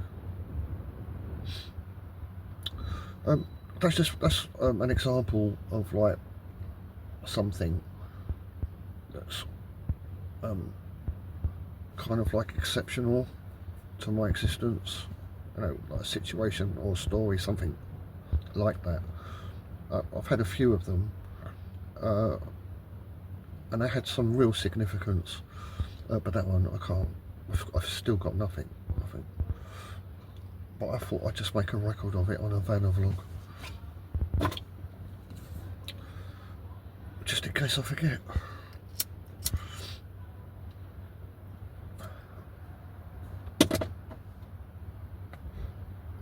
Other than I think the guy's a complete cunt, but apart from that, I've got nothing. The guy's a cunt.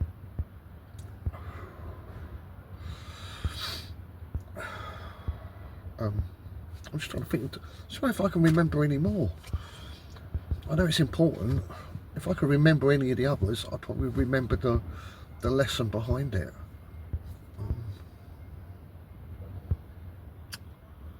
Strange. Oh no, I need to know what the time is.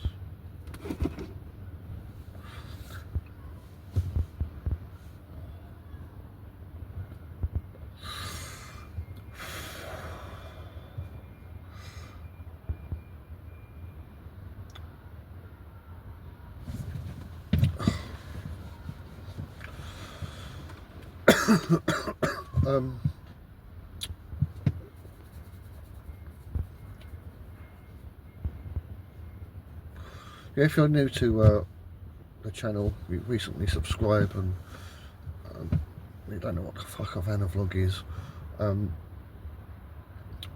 know I've explained a little bit earlier, but another part of it is that I just talk about things from a completely different angle altogether. So I might do that in a minute. I'm just not fucking getting the fucking security from smoking enough. I'm not smoking enough.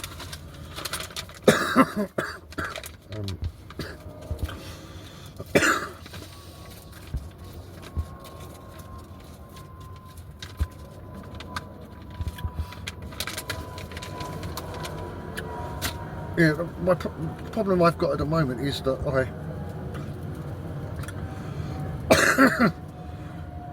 I think too much from the area of the mind.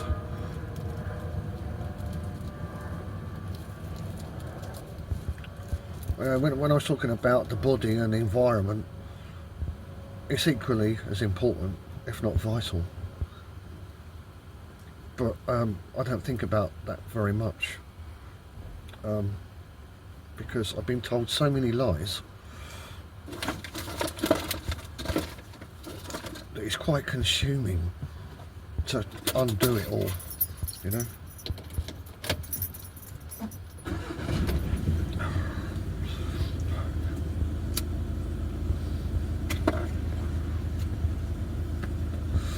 So yeah.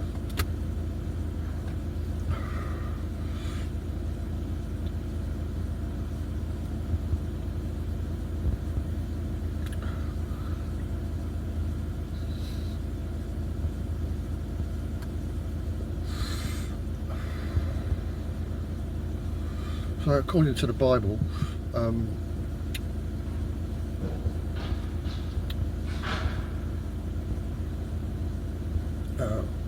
first comes the physical and then the spiritual. Like it says that humanity is born a physical being, and then after death they become a spiritual being.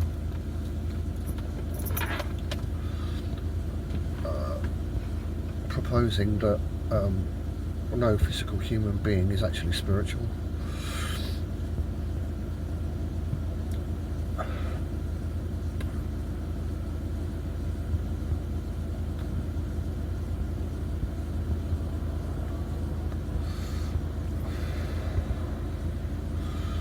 And I'm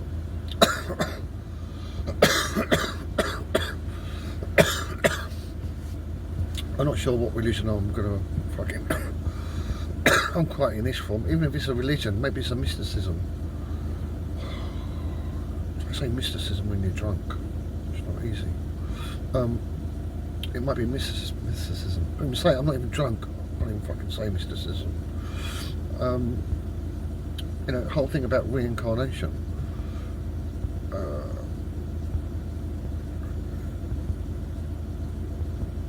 I do not want to fucking come back. And it's definitely, I've kind of like, I mean, I have to say it's a belief, and I hate belief and I hate faith. I fucking hate it. It's just a controlling mechanism. You get nothing and you give everything. That's faith, that's belief. You don't get fucking paid for your work. It's a cunt. I fucking hate it. Promises, fucking hate promises. Fuck off.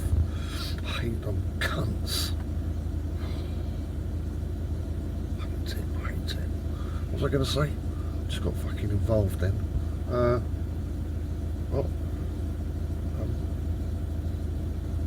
yeah, reincarnation.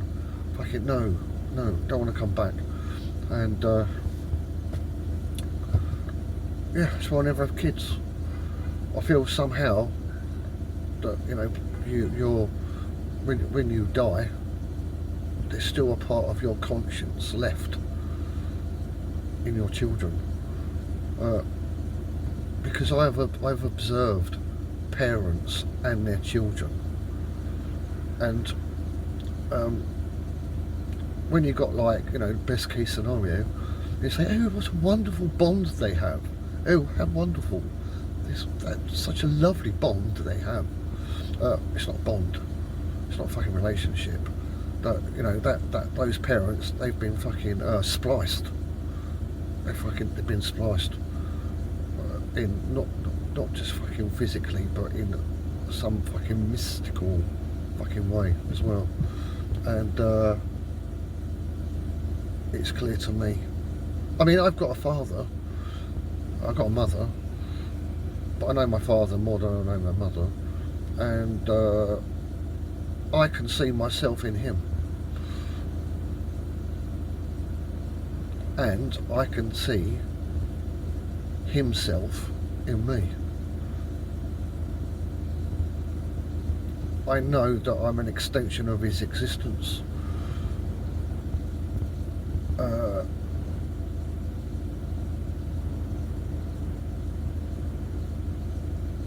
As to whether he's consciously aware of his existence in me, I'm not entirely sure.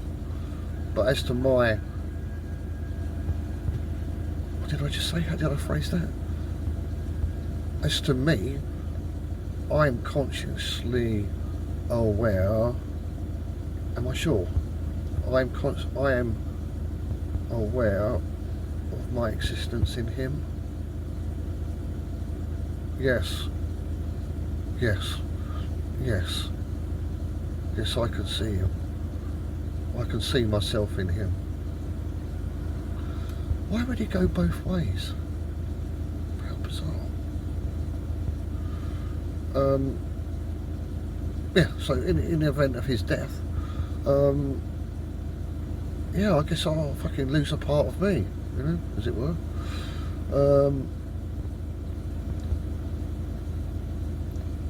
I don't know if he's consciously aware of his own existence in me. I'd never ask him. He might have a fucking brain hemorrhage if I did that. A fucking psychological fucking breakdown. Nevertheless, based on those mystical principles, there's no fucking way I'm going to have kids. No fucking way. I do not want to fucking continue in this place at all. Nada. No way. No. No. No. No. And I take great pride in the fact that, you know, for the next 200-300 years, had I had kids, and they had kids, and they had kids, and they had kids, and they had kids, they would all be taxpayers, and they would all facilitate and perpetuate the system that we all live under, you know. And then, you know, all of those offspring of the powers that should not be, thinking they're going to walk into their position, their power and authority over their minions, they will be greatly diminished, because I didn't have any kids.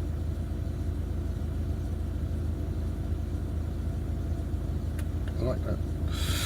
I like it a lot.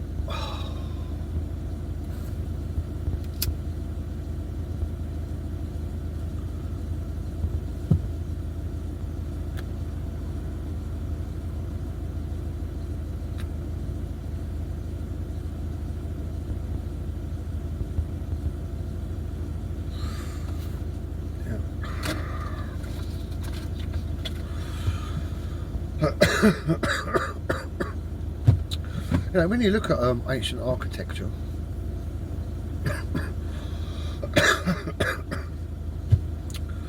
and you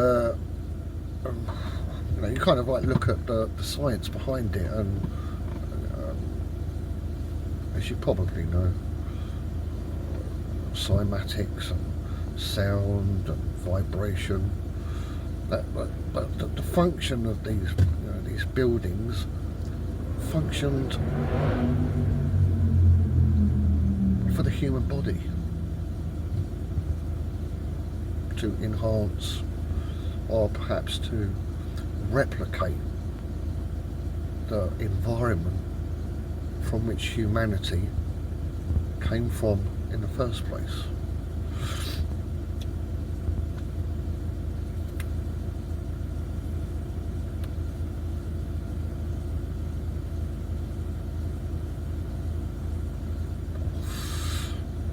And when you truly delve into the whole subject of all that, it really is quite amazing. Not just the technology, but the understanding to create such things, and also, in most cases, the sheer beauty. And you know,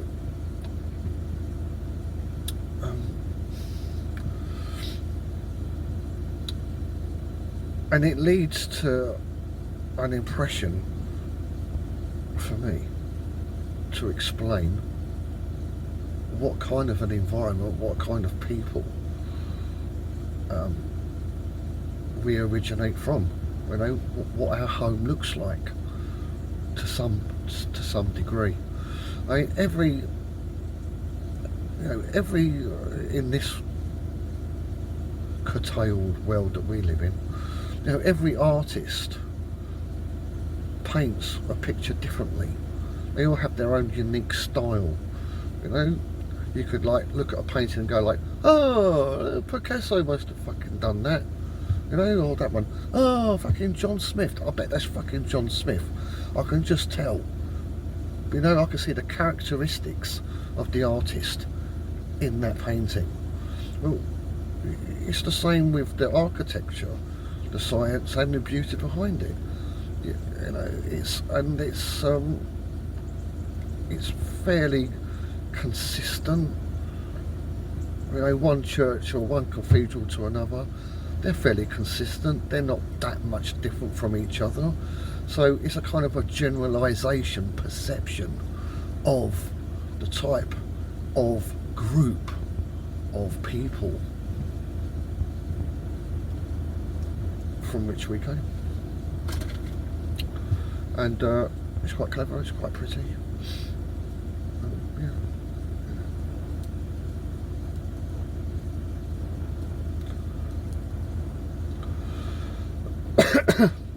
You know, and I half wonder if, like, subconsciously, when you've got all these people that sort of talk about ancient aliens from other planets, distant worlds, far, far away,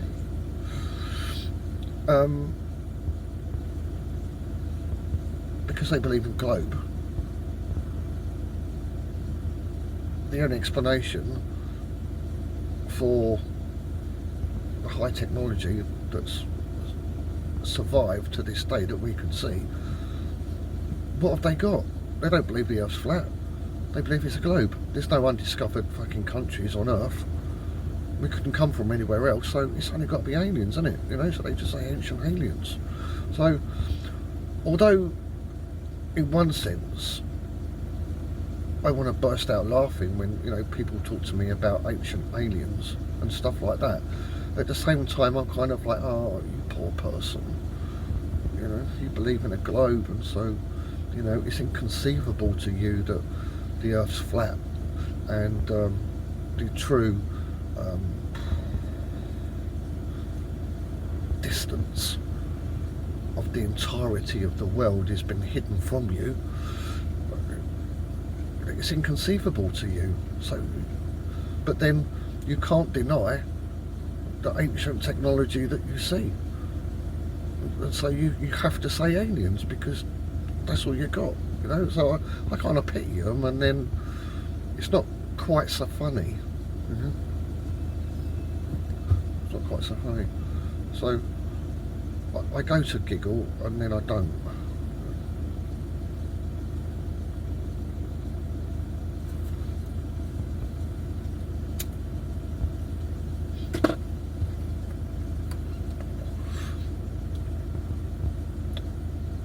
There's a famous guy called something von Däniken. Apparently he died about 3 days ago, apparently.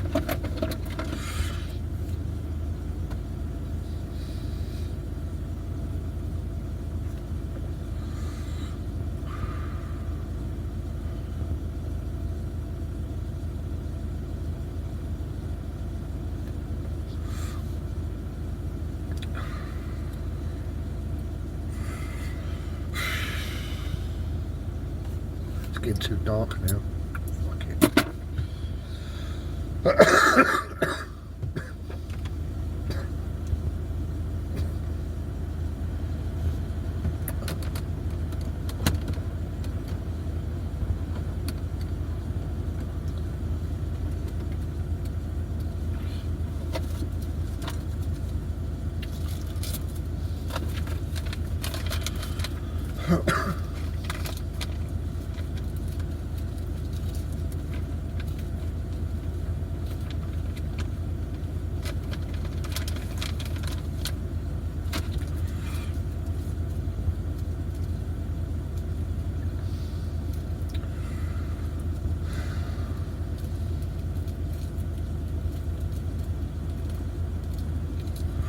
So I'm really not sure what to do at the moment. I've just got the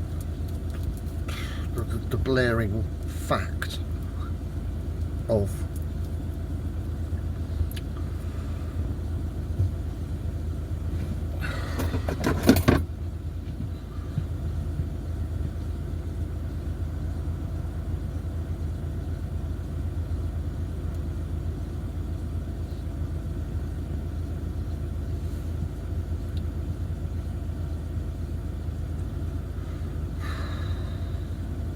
one way or another, we're all going to die.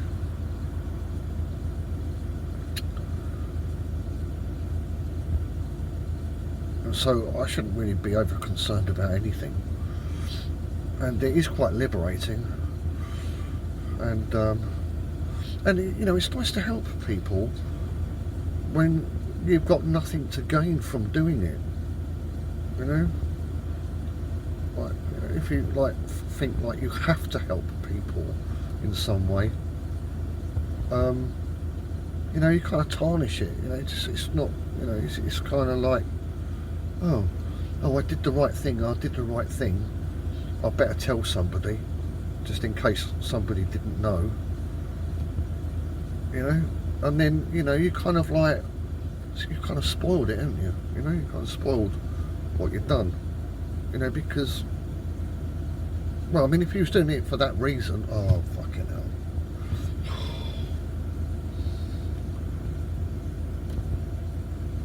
I've got no fucking reason to help anybody at all. I don't need a reason. I haven't got a reason. And if I did have a reason, am I really helping them? Probably not. So if I help someone for no reason, which I do,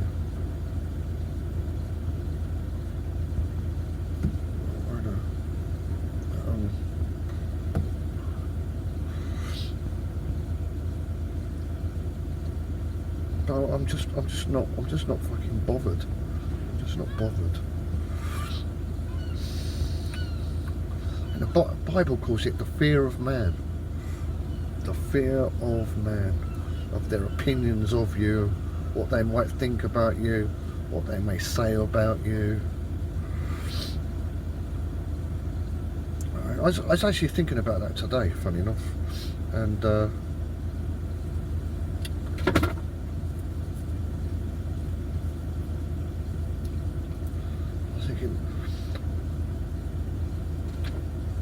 I mean, the situation just doesn't exist in my life now, but you know, it could in the future, perhaps.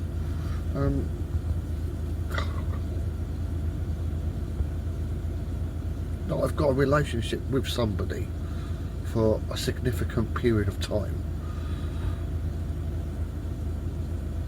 and then just one day we have a conversation and I've got a fucking opinion. Maybe, I don't know, maybe I think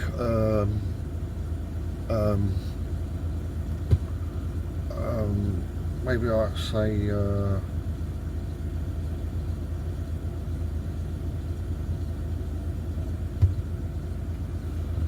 just something ludicrous, and then suddenly their fucking opinion of me changes. They're like, what? I'm going to say, yeah, but I mean, you know, I'm still me. I mean, it's just my opinion. And they're like, oh my gosh, I can't believe you think that. And then they're like, fucking, I don't want to talk to you fucking anymore. I don't want to talk to you anymore. You know, oh. Perhaps you never told them, because you knew if you did tell them, they wouldn't want to fucking know you anymore, because they just wouldn't fucking accept that. They'll be like, you know? But all I'd say about that is I can guarantee you, one day they will be in need, and they'll need your help. And then when you help them, they'll change their mind. They'll think, well, I thought, you know, yeah, you know, you think this, and you know, I just can't fucking deal with it. But at the same time, I really needed help, and you were there to help me. So I'm sorry. It happens. So I'm telling you, it happens. And I can guarantee, if it hasn't already happened to you, in which case, if it has, I'm just reminding you, don't forget. If it hasn't happened to you, it will. It's inevitable.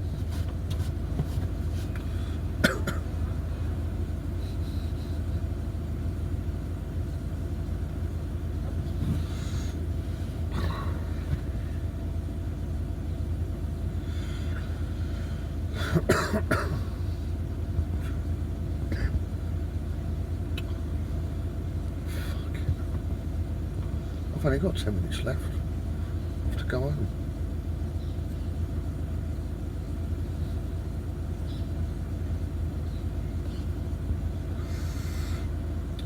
Yeah, so yeah, again, if you're fucking new to my channel, you'll notice that you know what I've been talking about, you know, in this vein of vlog, about our true home, the technology that still has survived still today, basically because, you know, it's just too big, and the powers that should not be just can't fucking get rid of it. It's just too big, it's just too much. The technology that was used to build it, it's not here anymore. It's gone back from whence it came. and they can't get rid of it. They've started world wars. They've done all kinds of shit to eliminate all these buildings, but they can't. You know. Why am I telling you that? Bollocks. Forgot. No, it's gone.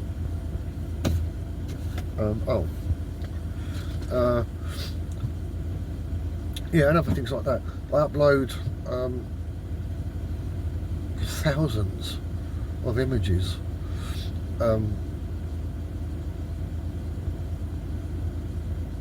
With music. Sometimes, you know, it might be music that has lyrics in it that I think is pertinent, relevant. But most of the time it's just for ambience, just to calm the mind of you, just simply to observe stuff that your brain can't fucking comprehend, and you're like, what the fuck? But it's all there, and it's all a justification for what I've been saying to you in this Vanna vlog. You know, I could do vlogs with those pictures and talk through it and everything like that, but I really can't. I can, but I can't.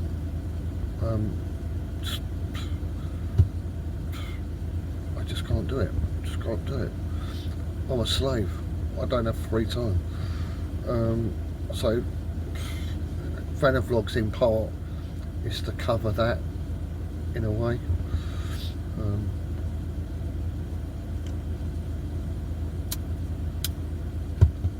Yeah.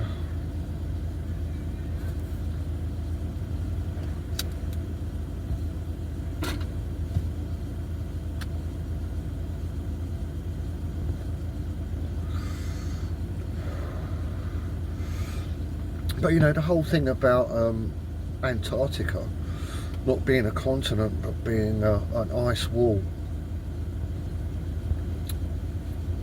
on a flat plain, and outside of it are more lands, etc, etc. Why am I saying that?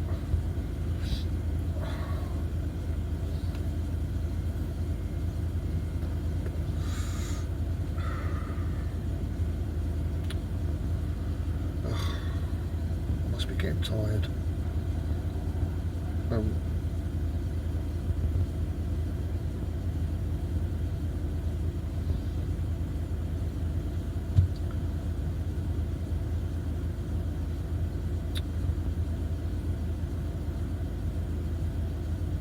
Yeah, I think it's actually a thing, and I think it's probably more important than anything, really.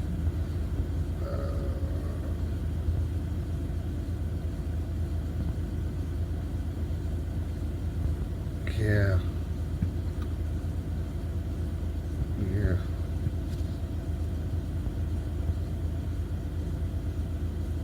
You know, and the whole thing about religion as well, you know, it's all the same thing to do with the globe.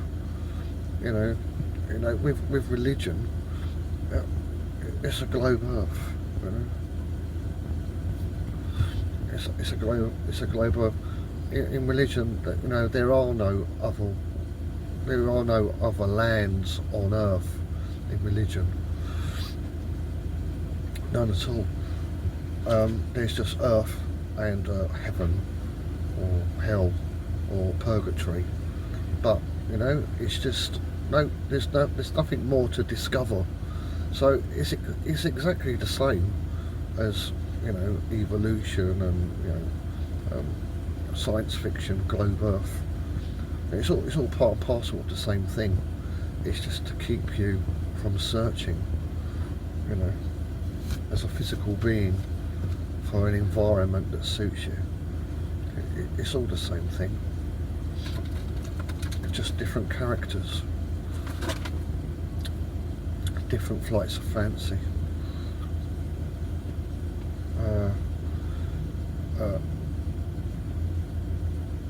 But yes, I'm sort of coming around to the understanding that that's actually more integral and important.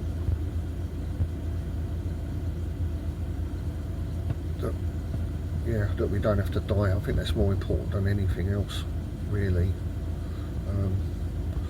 And I think when that isn't a priority, you know, you can get into, you know, when your mind's just completely shut off to that possibility of a different environment where you could just continuously live. Yeah, you go into the whole spiritual thing. You know, you go into radio waves, microwaves, existing in you know, different celestial blah blah blah blah blah. It's just compensating, really.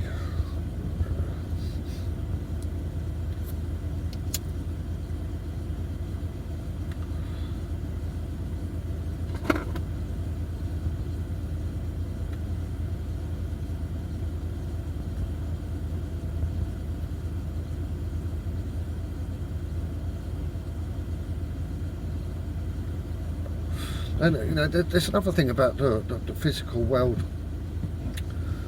and I don't know how it all ties up, but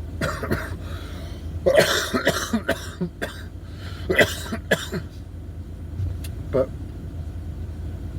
just in the expanse of the known world that we've been told of, we are so very, very tiny.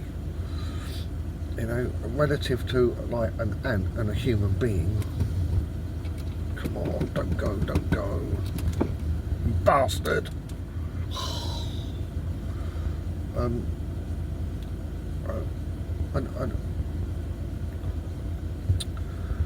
If you stand in a car park and you look down and you see an ant, you know, and you think like, I'm so much more bigger than an ant, so much more bigger. You know, relative distance and size.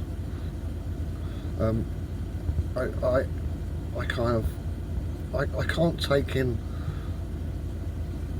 the entirety of our known world, but of what I've seen of it, it's so huge, and I'm so small in comparison to it. The ratio of minuscule is so much greater than an ant and me. It's far greater. You know, I mean, you know, I would say, if you know, humanity, if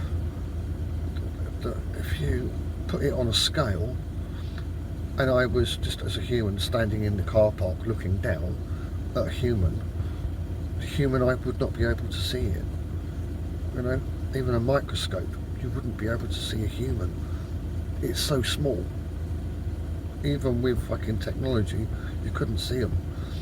And you know, from what I've seen, the whole expanse, you know, how tiny I am is exactly the same. I'm so tiny. You know? And I'm about 5'9", but I'm so tiny. You know, and I just don't know what to make of that.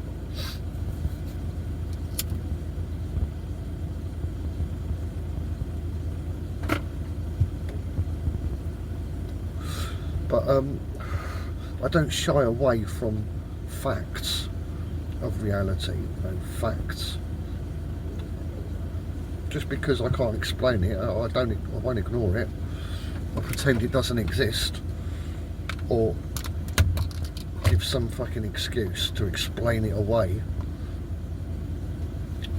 But I'm very puzzled by that. I'm very puzzled by it. Because I'm thinking, well, you know, if we have a home elsewhere on Earth, well, how do you explain the ratio of our size against this place plus also everything outside of this place, possibly where we come from. You know, how's that work?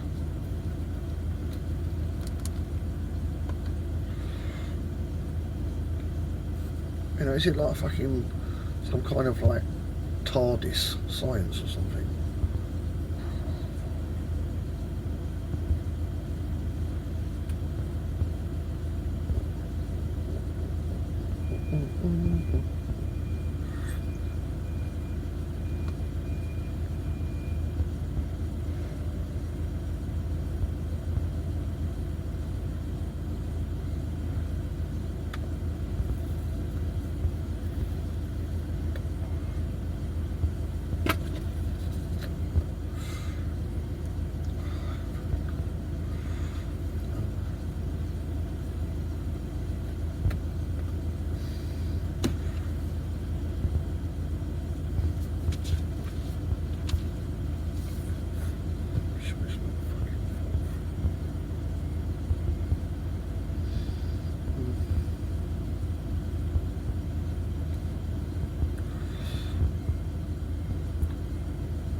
Oh.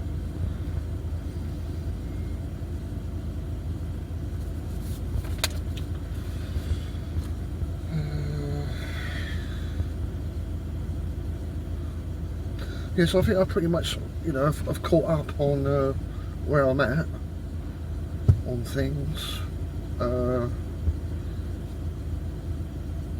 Yeah, yeah. Well, I'm pretty much fucking caught up.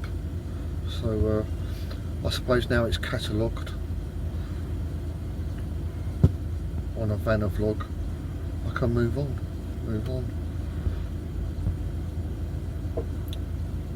Find out more things. I mean, because you know, like earlier when I was talking about you know, a manager and an employee, and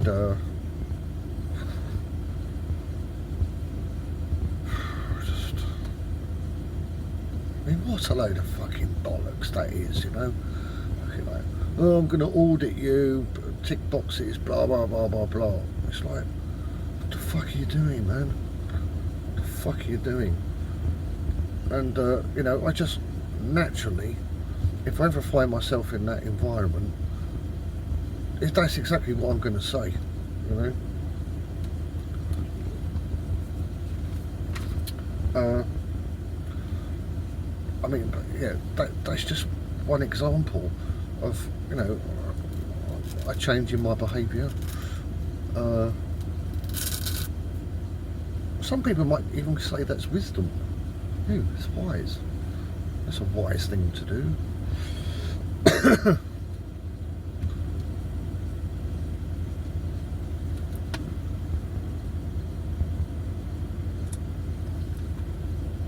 Well, I'm pretty sure that you know, if I pondered on different subjects, you know, I could sort of like offer different courses of actions to things. You know, somebody might have, you know, a problem, a situation, they just can't fucking work out how to deal with it. I think that I'm going to be able to help. You know, I could talk about lots of different things, but you know, I have had a principle on my channel, and that's always been like, I'm not going to fucking tell you what to do and what to think, you know, and stuff like that. And that's why, no, like the vlogs I do recently, it says you decide, because it's you deciding. I'm not going to tell you, which is another reason I don't normally talk over those vlogs as well. I just put music over it and leave it to you. So I'm just hoping if I can explain, you know, my life, my reality to you, how things are going with me, and then you consider it yourself, you might find that I'm actually right, and in which case, why the fuck would you need me to tell you what to do? You wouldn't, would you? Because you could think for yourself.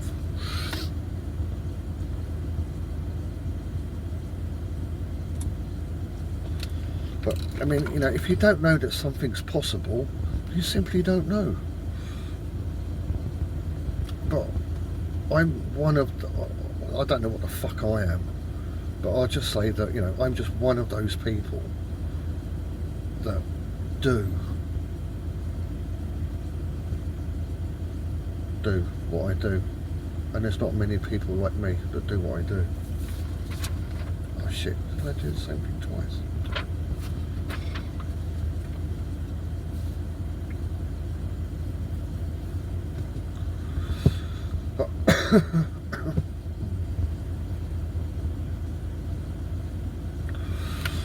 But I mean, what I would say is that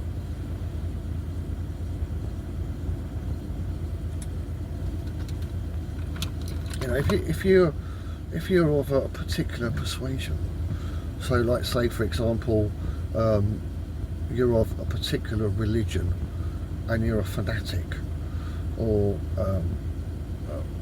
a historian, or a scientist, or any kind of like, just if you are a one subject person,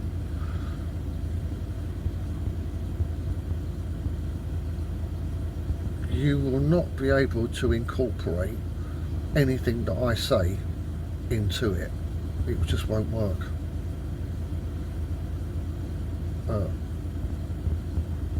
Because you're missing the point. You know, it's all just a waste of your time.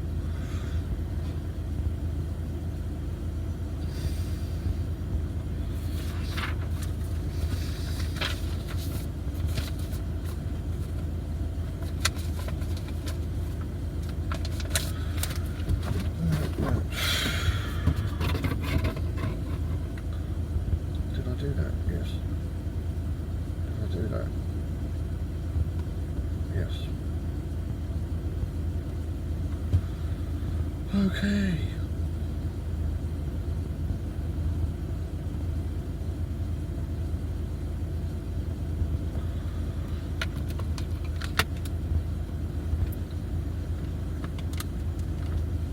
Alright guys, I'm done for the day. I'm done for the day.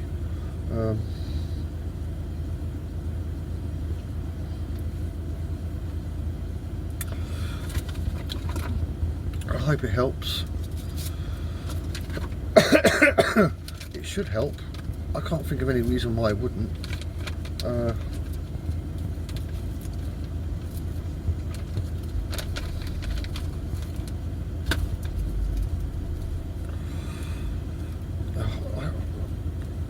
If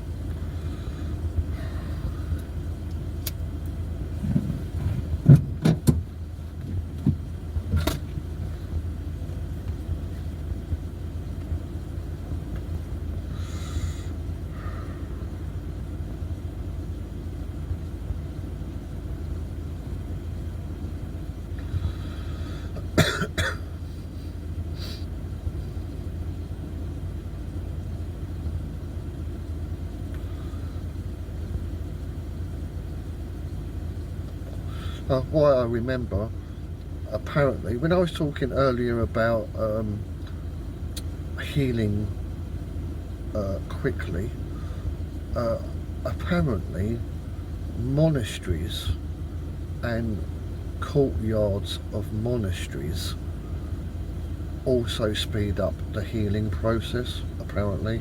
I haven't tried it out.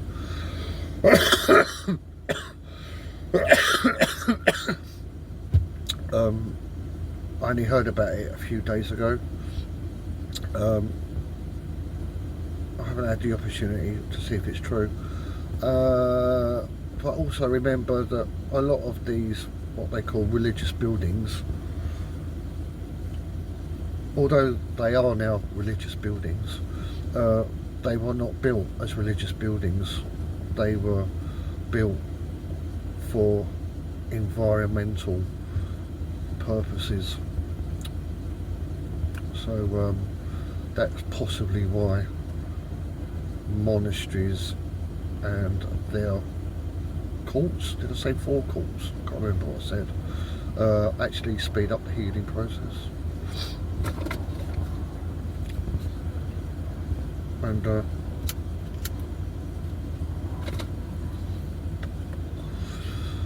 And I mentioned this a couple of vlogs ago, because to do with environment, it's diet as well. So I would say eat as many different things as you possibly can. Like, you know, if you're like walking through a forest or something like that, you know, or some gardens or something where you've got like different leaves, different petals, all different stuff, make sure it's not fucking poisonous and consume it, you know, as much as possible, because the physical body is very complex, very complicated, very complex. It needs a great complexity of diet.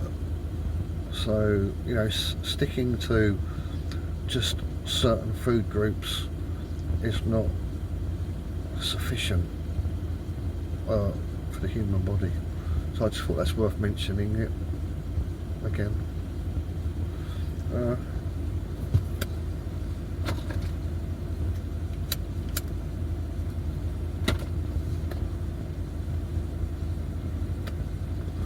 That's it, guys. I think I'm good to go. Catch you later.